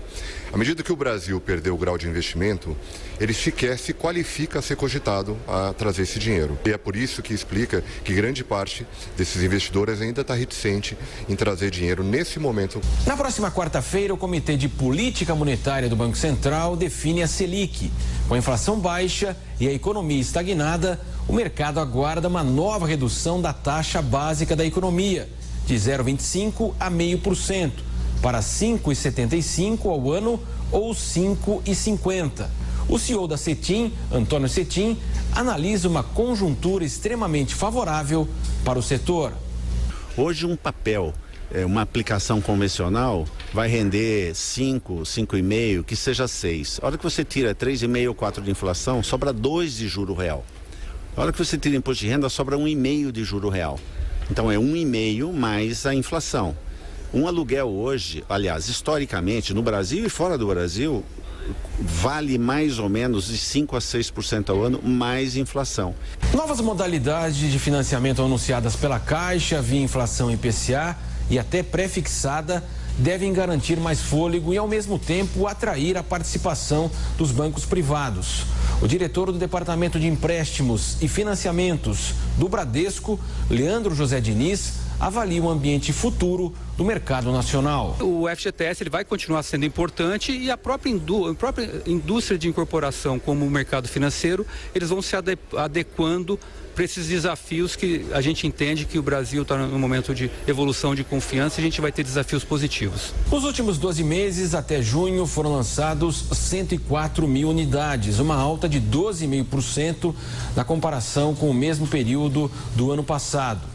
E o melhor junho, 16 mil unidades desde 2014, de acordo com a Abrainc, que é a Associação Brasileira de Incorporadoras Imobiliárias, com participação de 77% do Minha Casa Minha Vida e, em 12 meses, 75% do total nacional. Agora, 11h12, o governo federal está desenvolvendo um sistema federal de defesa civil para alertas de desastres. Vitória Bel. O ministro de Desenvolvimento Regional, Gustavo Canuto, indicou que a criação de um sistema federal de defesa civil está avançando. A intenção do governo é reunir mecanismos de alerta contra desastres disponíveis em todas as pastas. O objetivo é viabilizar uma resposta mais rápida e eficiente à população atingida. Canuto lembra que a necessidade da criação do sistema veio à tona após a tragédia de Brumadinho. Infelizmente, a tragédia de Brumadinho, ela mostrou essa necessidade que a gente possa ter esse sistema implementado e efetivamente sendo utilizado para que a gente possa ser mais rápido e mais efetivo quando acontecer uma tragédia. Está em curso, está sendo trabalhado, envolve várias questões de governança e de coordenação entre os vários órgãos federais. A barragem da mineradora Vale se rompeu no dia 25 de janeiro. 21 pessoas ainda estão desaparecidas e 249 mortes foram confirmadas. A Câmara dos Deputados aprovou na última quinta-feira um projeto que permite a pessoas afetadas pelo rompimento da barragem da Vale acumular o recebimento de benefícios sociais como Bolsa Família com o auxílio emergencial pago pelo governo após a tragédia. O texto ainda precisa passar pelo Senado. Também na semana passada, a CPI da barragem de Brumadinho na Assembleia Legislativa de Minas Gerais pediu o indiciamento de 13 funcionários da Vale e da empresa alemã Tuvisud, que prestou serviços à mineradora. Mais 2 vítimas do incêndio que atingiu o Hospital Badim, no Rio de Janeiro, receberam alta. Outros 57 pacientes seguem internados em hospitais públicos e privados da capital fluminense. Entre esses, 20 são familiares e colaboradores que ajudaram no resgate dos pacientes. A maior parte das pessoas segue internada para dar continuidade a tratamentos anteriores à tragédia. Marcelo Crivella diz que sofre preconceito por ser evangélico e que o caso da Bienal do Livro não foi censura. Em entrevista ao jornal Folha de São Paulo, o prefeito do Rio de Janeiro apontou que a decisão de recolher os quadrinhos não foi por causa do beijo entre os personagens, mas pelos diálogos que feriam o ECA. Ele ainda comentou sobre o corte de verbas do Carnaval Carioca, afirmando que não se pode usar recurso público em atividade privada. Sobre as eleições de 2020, Crivella confirmou que a candidatura à reeleição e espera contar com o apoio do governador Wilson Witzel e até do presidente Jair Bolsonaro. A Receita Federal deposita o 4º lote de restituições do imposto de renda. De acordo com a Receita Federal, estão disponíveis 3 bilhões e 500 milhões de reais nas contas de quase 3 milhões de contribuintes. Essa remessa de devoluções inclui prestações de contas que foram enviadas até 22 de abril desse ano, sem pendências. Para saber se recebeu a restituição, o contribuinte deve conferir a conta corrente informada na declaração do imposto de renda. Uma nova pesquisa mostra como os jovens estão se conectando nos dias de hoje. Quem traz os detalhes é o repórter Vinícius Moura. Estar cada vez mais conectado. Esse é um dos desafios dos jovens na atualidade. Mas nem sempre a conexão está relacionada apenas à internet. É o que mostra a nova edição da pesquisa Juventudes e Conexões, idealizada pela Fundação Vivo e a Rede Conhecimento Social, em parceria com o IBOP.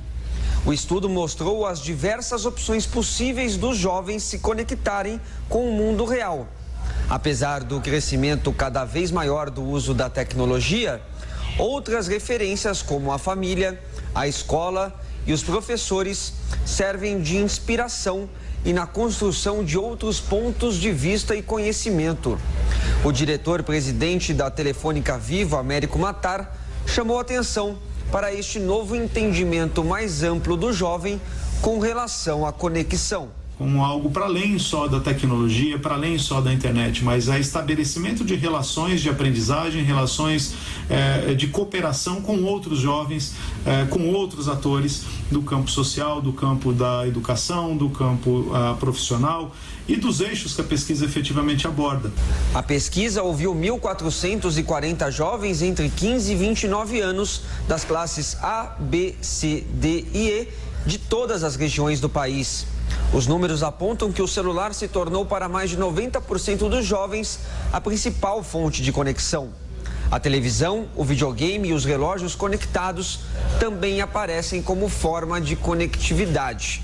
No estudo, os jovens ainda indicam que podem aprender através da internet, se preocupam com o fato de não serem estimulados a empreender e não se identificam com partidos políticos e movimentos sociais.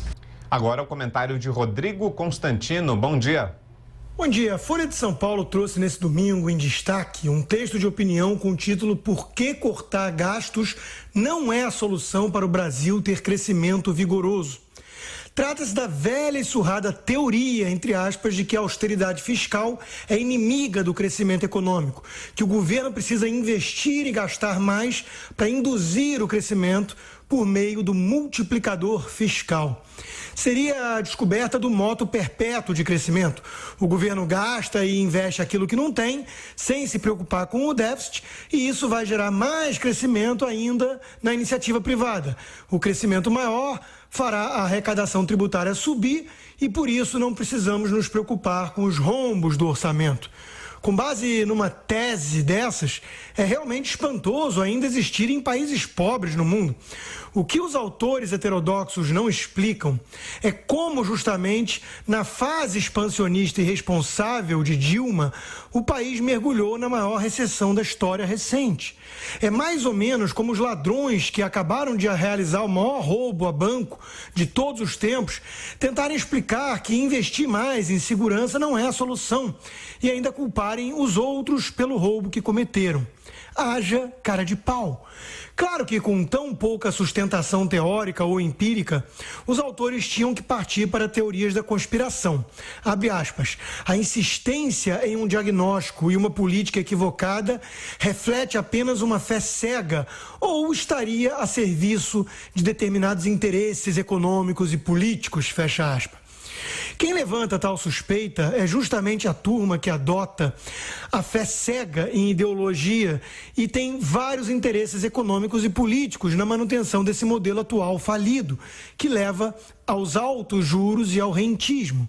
Eles condenam da boca para fora o excessivo gasto com juros, como se este não tivesse ligação alguma com o elevado déficit fiscal, não fosse uma consequência daquilo que eles defendem, e a sua trajetória insustentável. Se não houver reformas estruturais de cunho liberal, essa situação continuará. Não adianta quantas vezes a experiência comprove a boa teoria econômica de que aumento de gastos públicos costuma gerar menos, não mais crescimento sustentável a longo prazo. Sempre haverá quem venda a ilusão de que basta o governo gastar mais para nos tirar do buraco que o excesso de gastos públicos cavou.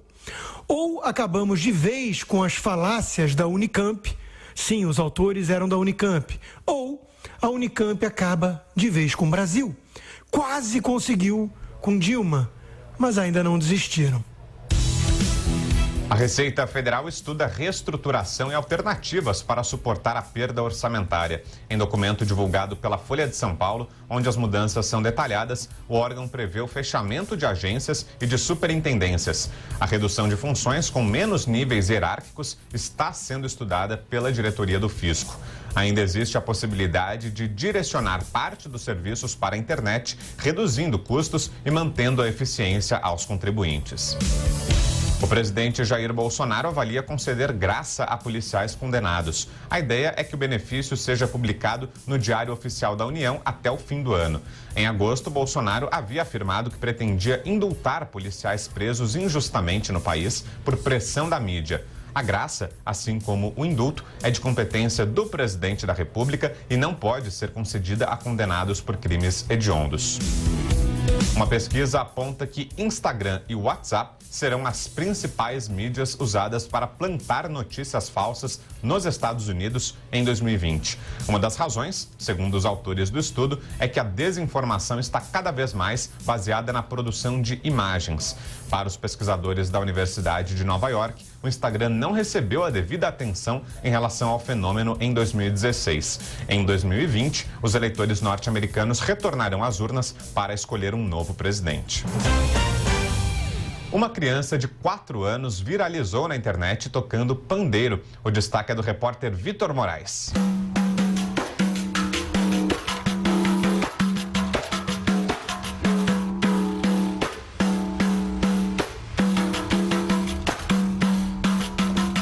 Aos 4 anos de idade, Renanzinho é daquelas crianças que nasceram com um dom. No caso dele, a música. Carismático, é um artista nato. Ama chegar numa roda de samba, mesmo sem conhecer ninguém, e começar a batucar.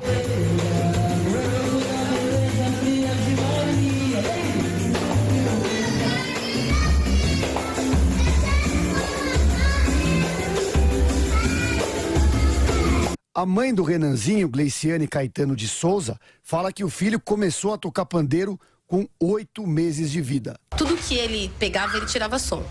Balde ele tirava som, na gente ele tirava som, tudo ele tirava som. Aí decidimos comprar um pandeirinho, ele ganhou um pandeirinho do meu pai, foi o primeiro pandeiro dele, bem pequenininho. E aí meu pai, quando comprou esse pandeiro, comprou um CD do Na Palma da Mão. Eu não conhecia quem era Na Palma da Mão. E aí meu pai falou, e ele tinha 8 meses, meu pai falou, esse CD vai ser do Renan. E passou. Passou umas 2 semanas, ele já não queria mais aquele pandeiro pequeno. Porque já ele batia e ele não queria mais, porque não saía um som alto. Aí decidimos levar ele numa roda de samba de uns amigos da gente. E como nós não entendemos de música, nós não tem ninguém que é músico na família. E aí a gente levamos ele nessa roda de samba e os amigos da gente falou pra gente assim, Renanzinho tá tirando som.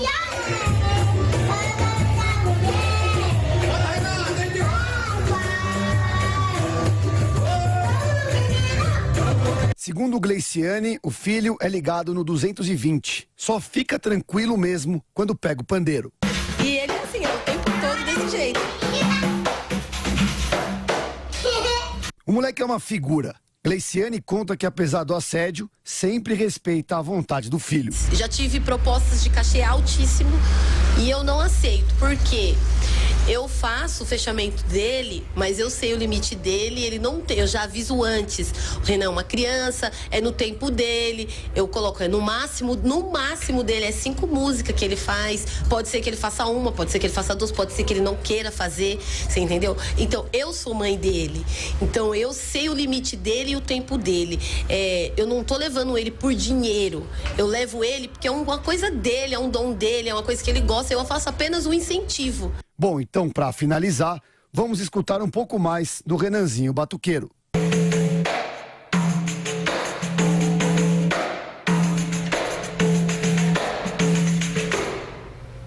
Valeu.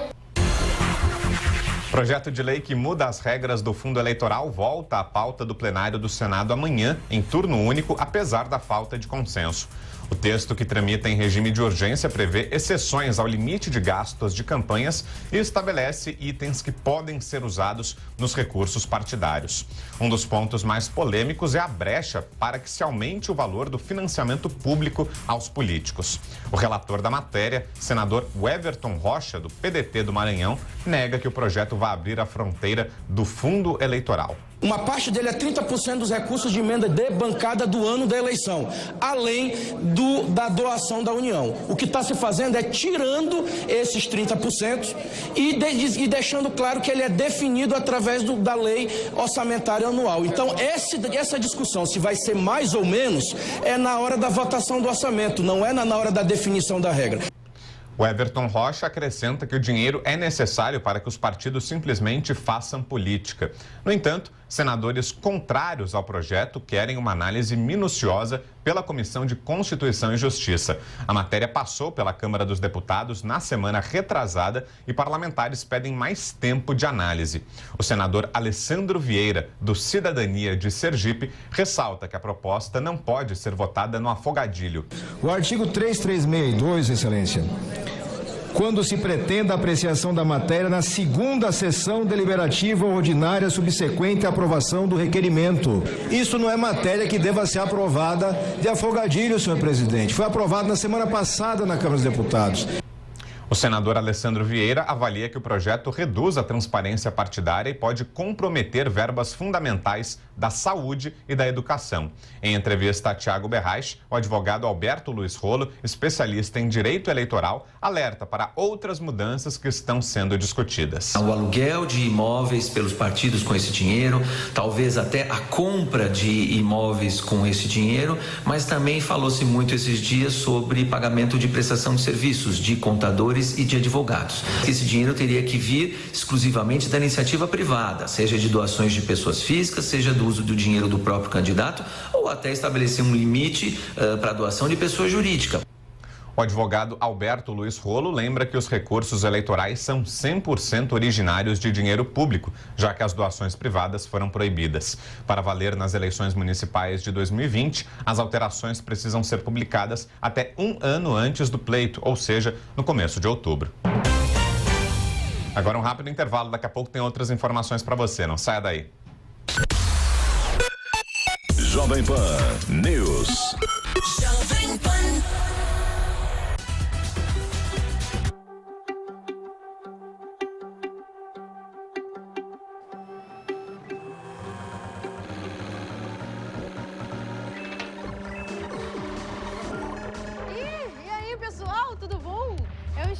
Silveira, mais conhecida como Camilota XP, e hoje vocês estão na BBL, uma das maiores holdings de entretenimento do Brasil, que tem como objetivo trazer as melhores experiências para marcas, público e parceiros.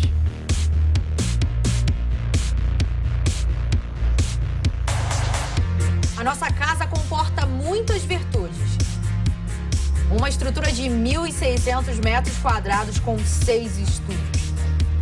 Os escritórios são bem amplos. É aqui onde planejamos os campeonatos e produções que encantam a audiência e faz seus olhos brilharem. Nossos estúdios são equipados com a mais alta tecnologia para transmissões ao vivo e gravações, podendo operar até 4 transmissões simultâneas. Temos uma equipe preparada para levar um conteúdo relevante para o universo gamer. Muito bom! E somos multimídia. Sempre nos comunicamos com o público aonde quer que ele esteja. Nossa arena é o ápice da experiência para que o público e jogadores participem de um momento único. Palco de confrontos épicos, onde vitória e derrota estão a um round de distância. É o capitão contra 4, ele vem e ele já foi! A vitória é da Chá! A BBL é o ponto de encontro dos gamers e espaço onde a relação entre fãs e marcas ganha significado. E se você quer saber mais sobre o mundo dos games, é só seguir a gente nas redes sociais, @BBL Esports. Salve, salve, tô aqui para avisar você que das 18 às 20 horas, eu, Felipe Moura Brasil e meus compadres Augusto Nunes e José Maria Trindade colocamos os pingos nos is nos assuntos mais importantes do momento. Quer saber dos bastidores daqui de Brasília? A gente vai passar a limpo os principais assuntos do dia para que você fique permanentemente atualizado e bem informado. De segunda a sexta às 18 horas em toda a rede Jovem Pan e no canal do YouTube Os Pingos nos Is. E não se esqueça de se inscrever lá.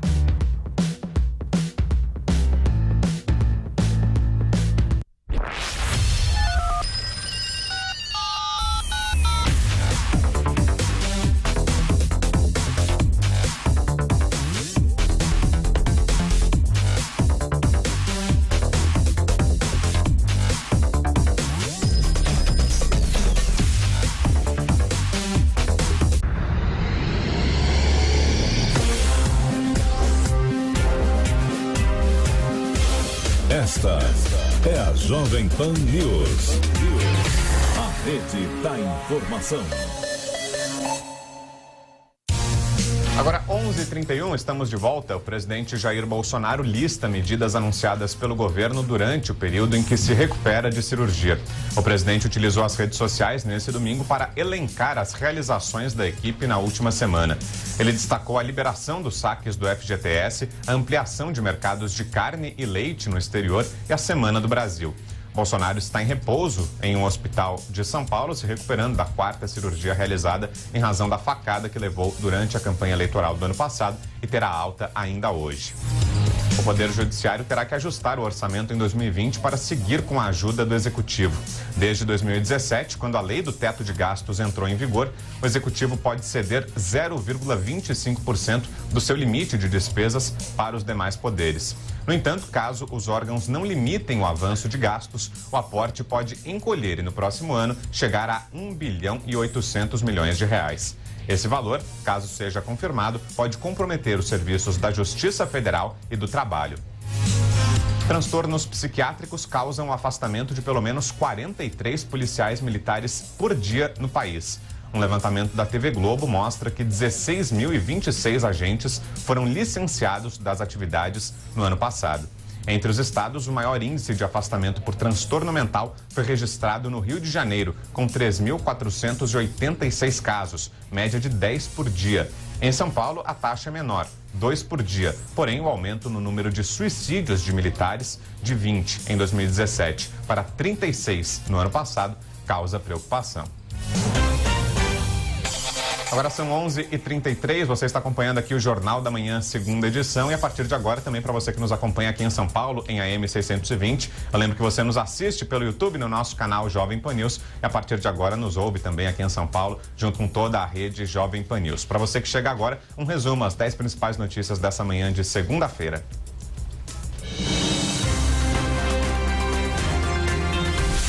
Ataque contra a petroleira. Preços do petróleo disparam após ataques a instalações na Arábia Saudita. Mudanças na aposentadoria. Senado faz hoje a última sessão de debates da reforma da Previdência. CNH. Fim da exigência de simulador e suspensão de aulas para motos cinquentinha valem a partir desta segunda-feira. Imposto de renda. Receita Federal paga hoje as restituições do 4º lote do benefício. Extradição na Espanha. País nega extradição para os Estados Unidos de ex-general venezuelano Hugo Carvajal. Adeus a Roberto Leal. Corpo do cantor é velado no centro de São Paulo. Tiroteio em Jacarezinho. Tiros interrompem a circulação de trens na estação da Zona Norte do Rio de Janeiro. Transporte em São Paulo. Ônibus da capital passam a aceitar hoje cartão de crédito e débito. Campeonato Brasileiro. São Paulo empata com o CSA em casa e deixa o Morumbi vaiado pela torcida. E Cássio falha e o Fluminense bate o Corinthians por 1-0 em Brasília. Esportes. Agora são 11h35, virando a página, a gente fala sobre a rodada do Brasileirão, o Flamengo se distanciando na liderança, o Palmeiras ganhou também, Márcio Espímpola aqui comigo. Tudo bem, Espímpola? Tá tudo bem, né, Brau? Bom dia. Tudo bem. Torcedor do Palmeiras, dos paulistas, é o único que tá comemorando, né? Pois é, você pega os resultados aqui, você dá uma olhada na tabela, você observa algumas coisas, quem gosta de superstição, quem vira em primeiro é campeão, quem vira em último cai, essa história toda, o Avaí ganhando, surpreendendo, o Flamengo jogando uma bola redonda. Eu não gosto desse tipo de declaração só, Brown, do Jesus, por exemplo, de que, se tivesse jogando na Europa, por exemplo, eu estaria disputando o título em Portugal. Isso eu acho que é uma coisa até exagerada, mas o São Paulo decepcionando, tem muita coisa rolando no Campeonato Brasileiro, mas 19 jogos...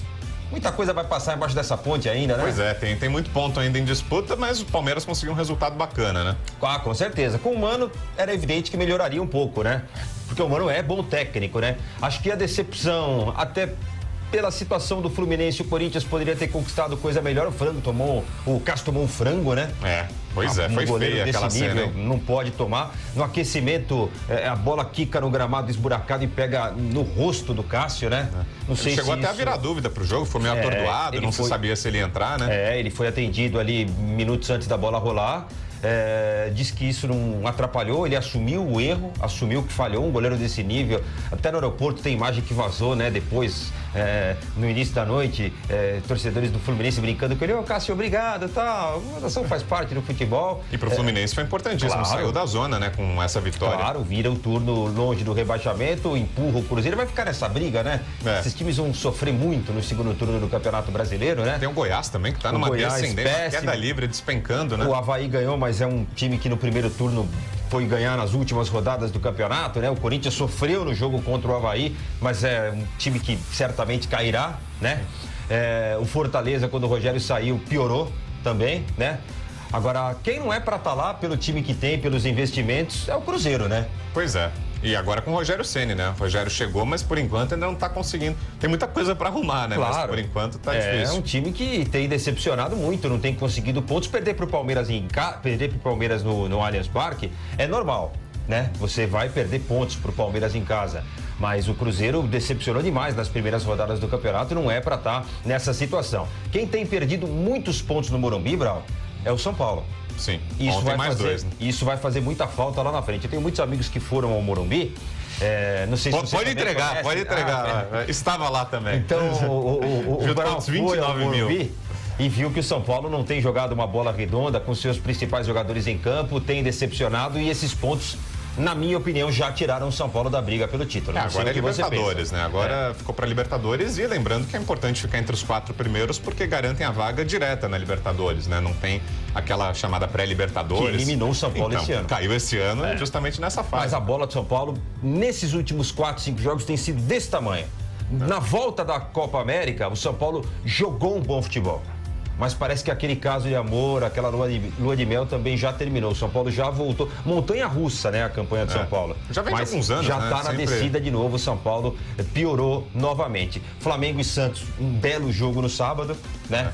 A diferença de elencos foi gritante, isso deu para ver no jogo de sábado. Bruno Henrique, Gabriel Barbosa, esses 2 caras lá na frente têm feito a diferença e o Flamengo mereceu a vitória, né? Pois é, e o Santos ainda tá na briga, né? Esse tá na briga. Esse vai até as últimas rodadas. Se tivesse um elenco melhor, também poderia fazer coisa diferente no campeonato. O Flamengo sobra porque tem jogadores de qualidade, né, Brau? Porque se você tirar ali algumas peças tal, o Flamengo também sofreria. Respeito quem está apaixonado pelo Jesus. Mas ele não é ele que tem feito o Flamengo jogar. O encaixe aconteceu porque o Flamengo tem um belo time, né? É isso, aí o nosso Márcio Spímpolo, daqui a pouquinho tem o Camisa 10, mais tarde o Esporte em Discussão. Valeu, Spímpolo. Um abração, até mais. Valeu, galera. E olha, com a discussão em torno da reforma da Previdência e da indicação de Augusto Aras para a PGR, a semana promete ser movimentada no Senado. Os detalhes de Brasília com a Luciana Verdolim. Olha-se aqui no Palácio do Planalto, a expectativa é de que o presidente Bolsonaro tenha condições de reassumir amanhã a presidência da República. No Senado, a semana promete ser mais uma vez movimentada, com a discussão em torno da reforma da Previdência e da indicação do procurador Augusto Aras para a Procuradoria-Geral da República. Amanhã, o plenário da Casa deverá discutir o projeto de lei que trata de alterações na utilização do chamado fundo partidário. Em meio às dificuldades orçamentárias enfrentadas pelo Executivo, o ponto mais polêmico da proposta é a ampliação do fundo eleitoral para financiar as campanhas políticas. A expectativa também é de que o Senado avance na discussão da reforma da Previdência. A partir de amanhã, a discussão poderá voltar à CCJ, a Comissão de Constituição e Justiça, onde serão analisadas as emendas apresentadas. Com isso, a previsão, segundo o presidente do Senado, Davi Alcolumbre, é que a votação possa ocorrer no próximo dia 24. Já com relação à PEC paralela, que muda as regras para estados e municípios, o objetivo, segundo ele, é também tentar agilizar a discussão. Segundo o presidente do Senado, o ideal seria aprovar a PEC paralela no máximo 15 dias depois da proposta original.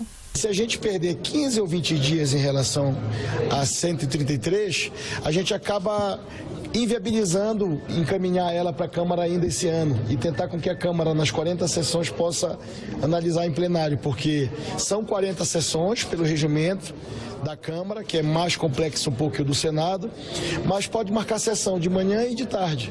Então acaba acelerando esse prazo. O subprocurador-geral da República, Augusto Aras, que foi indicado pelo presidente Jair Bolsonaro à Procuradoria-Geral da República essa semana, retoma as visitas aos gabinetes dos senadores lá no Congresso Nacional.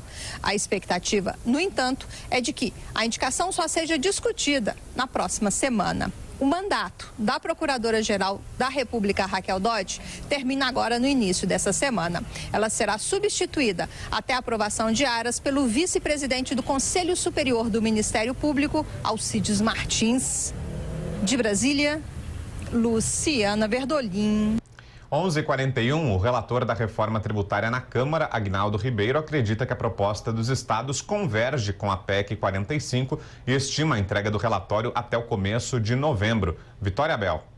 O relator da reforma tributária na Câmara dos Deputados, Agnaldo Ribeiro, do PP, afirma que a proposta apresentada por secretários de Fazenda dos estados converge muito com a PEC 45. A proposta do deputado Baleia Rossi, do MDB, já tramitava na casa. Dos pontos de divergência entre as propostas, os estados reivindicam a administração do Conselho Gestor, que vai gerir o fundo proveniente dos impostos, além de um tempo de transição maior para o novo sistema tributário. Aguinaldo Ribeiro afirma que discussões serão feitas para se chegar a um relatório final único que contemple as demandas dos entes federativos e do setor produtivo. Nós precisamos aprofundar essa discussão, né? Eu acho que existem formas que você possa atender a representatividade que eles desejam, já que eles têm o ICMS, que é o imposto que tem a maior parte da arrecadação do ponto de vista do consumo. A Câmara dos Deputados ainda espera a chegada da proposta de reforma tributária que deve ser enviada pelo governo. A previsão é que o relatório seja apresentado na Câmara dos Deputados entre o fim de outubro e início de novembro, segundo o relator.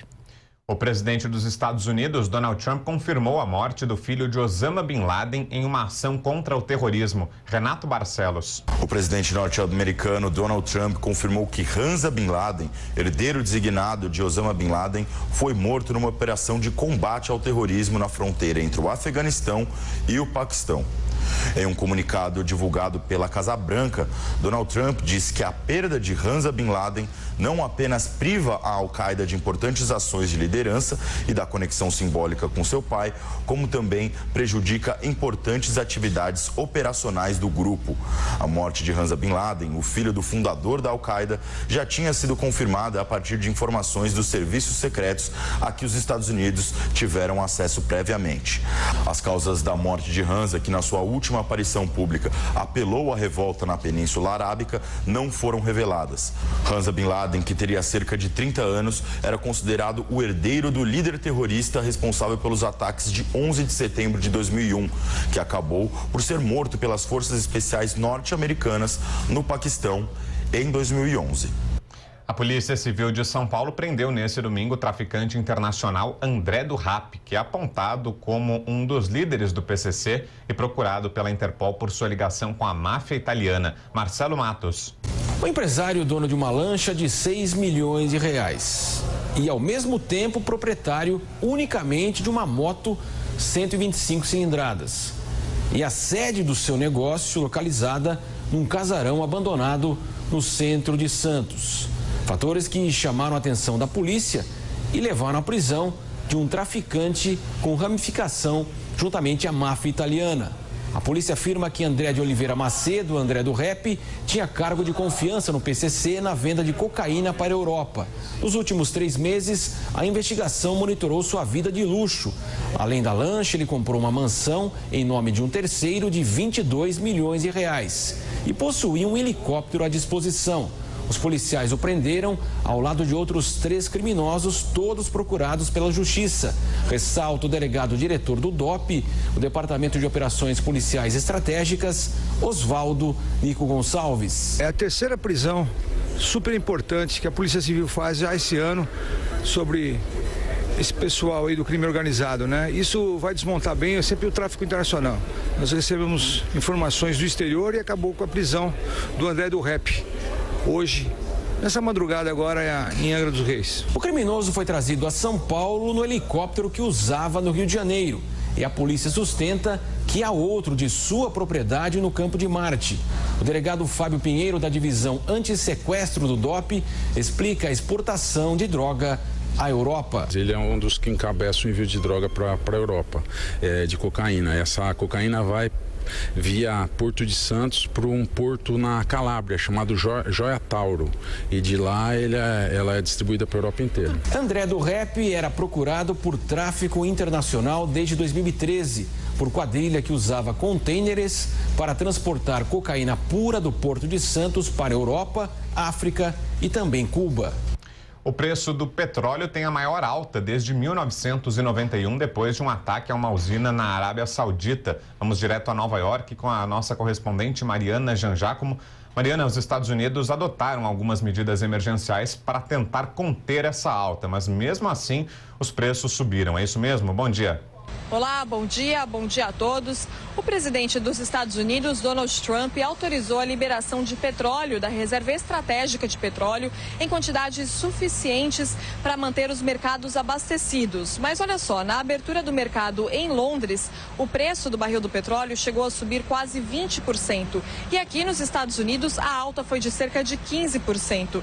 Isso porque esses ataques à petroleira Aramco, na Arábia Saudita, afetaram 5% de toda a produção mundial de petróleo. Então, por isso, esses efeitos nos mercados. Agora, as autoridades da Arábia Saudita dizem que os ataques não fizeram vítimas. Felizmente, ninguém ficou ferido, mas é uma situação bastante preocupante que deixa uma pergunta no ar. Quem foram os responsáveis por esses ataques? Um grupo rebelde do Iêmen, que é apoiado pelo Irã, já assumiu a autoria dos ataques feitos com drones, mas o secretário de Estado norte-americano, Mike Pompeo, publicou no Twitter que, na verdade, não há evidências de que esses ataques tenham partido do Iêmen, então que, na verdade, esses ataques teriam partido do Irã. Informação que também o Irã já negou. De qualquer forma, o presidente Donald Trump comentou sobre o assunto e disse que os Estados Unidos estão prontos para a retaliação, estão prontos para atacar e só esperam a confirmação sobre quem de fato foram os responsáveis pelos ataques. Agora, uma outra notícia bastante importante aqui nesse começo de semana nos Estados Unidos é que cerca de 48 mil funcionários da General Motors entraram em greve nessa segunda-feira. Essa é a primeira greve nacional de trabalhadores da empresa desde 2007.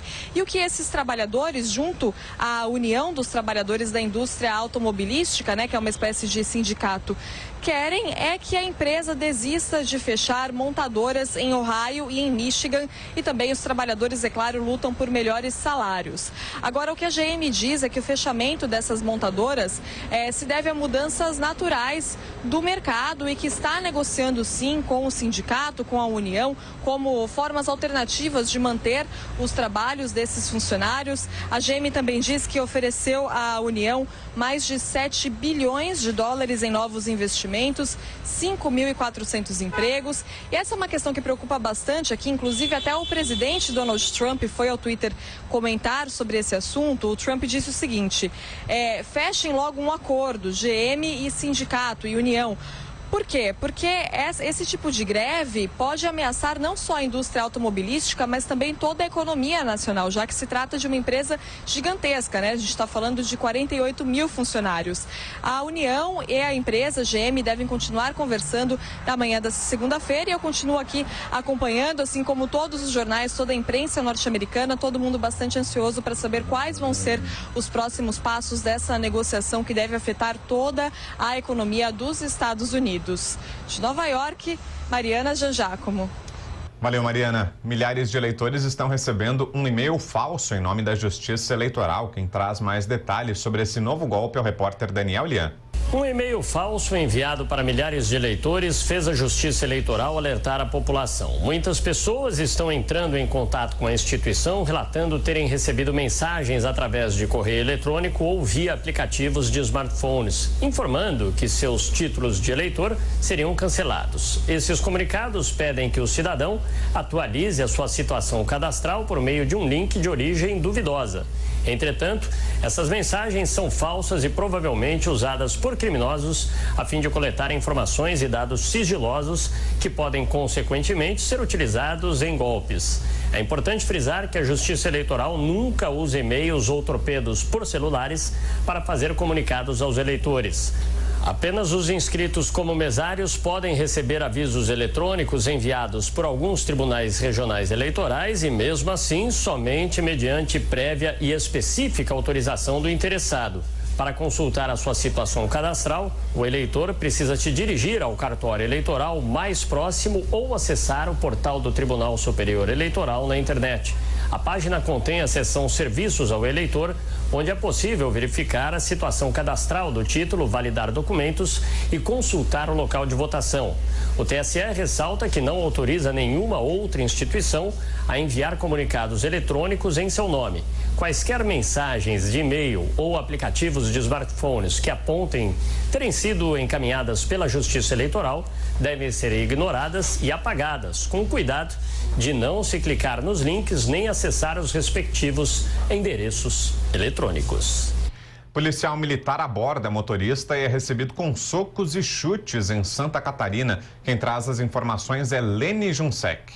E aqui em Santa Catarina, um policial militar ficou ferido após ser atacado por socos e chutes durante a abordagem a um motorista que apresentava sinais de embriaguez ao volante em Jaraguá do Sul, no norte do estado. O policial foi levado para o hospital com ferimentos na cabeça, enquanto o suspeito foi detido e encaminhado à delegacia de polícia. De acordo com um relatório da Polícia Militar, o ato aconteceu logo depois que policiais militares que faziam rondas na rua flagraram o condutor de um carro Renault Sandero realizando manobras perigosas, popularmente conhecidas como cavalinho de pau, na região central da cidade. Eles deram sinal de parada, mas o homem tentou fugir e foi abordado em seguida. Durante a vistoria no veículo e revista no suspeito, a polícia informou que foram constatados sinais de embriaguez no homem e um dos policiais deu sequência nos procedimentos legais para a remoção do carro e a apreensão da Carteira Nacional de Habilitação do condutor. Neste momento, o motorista se alterou e iniciou uma discussão.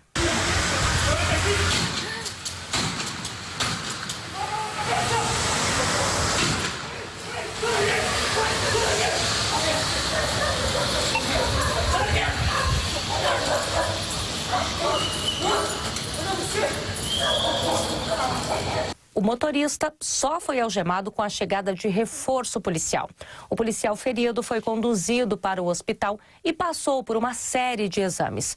Segundo a polícia, ele apresentava sangramento no ouvido direito e estava com um quadro de saúde estável. O condutor do carro foi detido e levado para a delegacia. A ocorrência foi registrada como lesão corporal gravíssima dolosa, desobediência, resistência e embriaguez ao volante, além de direção perigosa de veículo em via pública e desacato. A polícia do Rio de Janeiro continua investigando as causas do incêndio que deixou 11 mortos em um hospital particular da capital fluminense. Rodrigo Viga.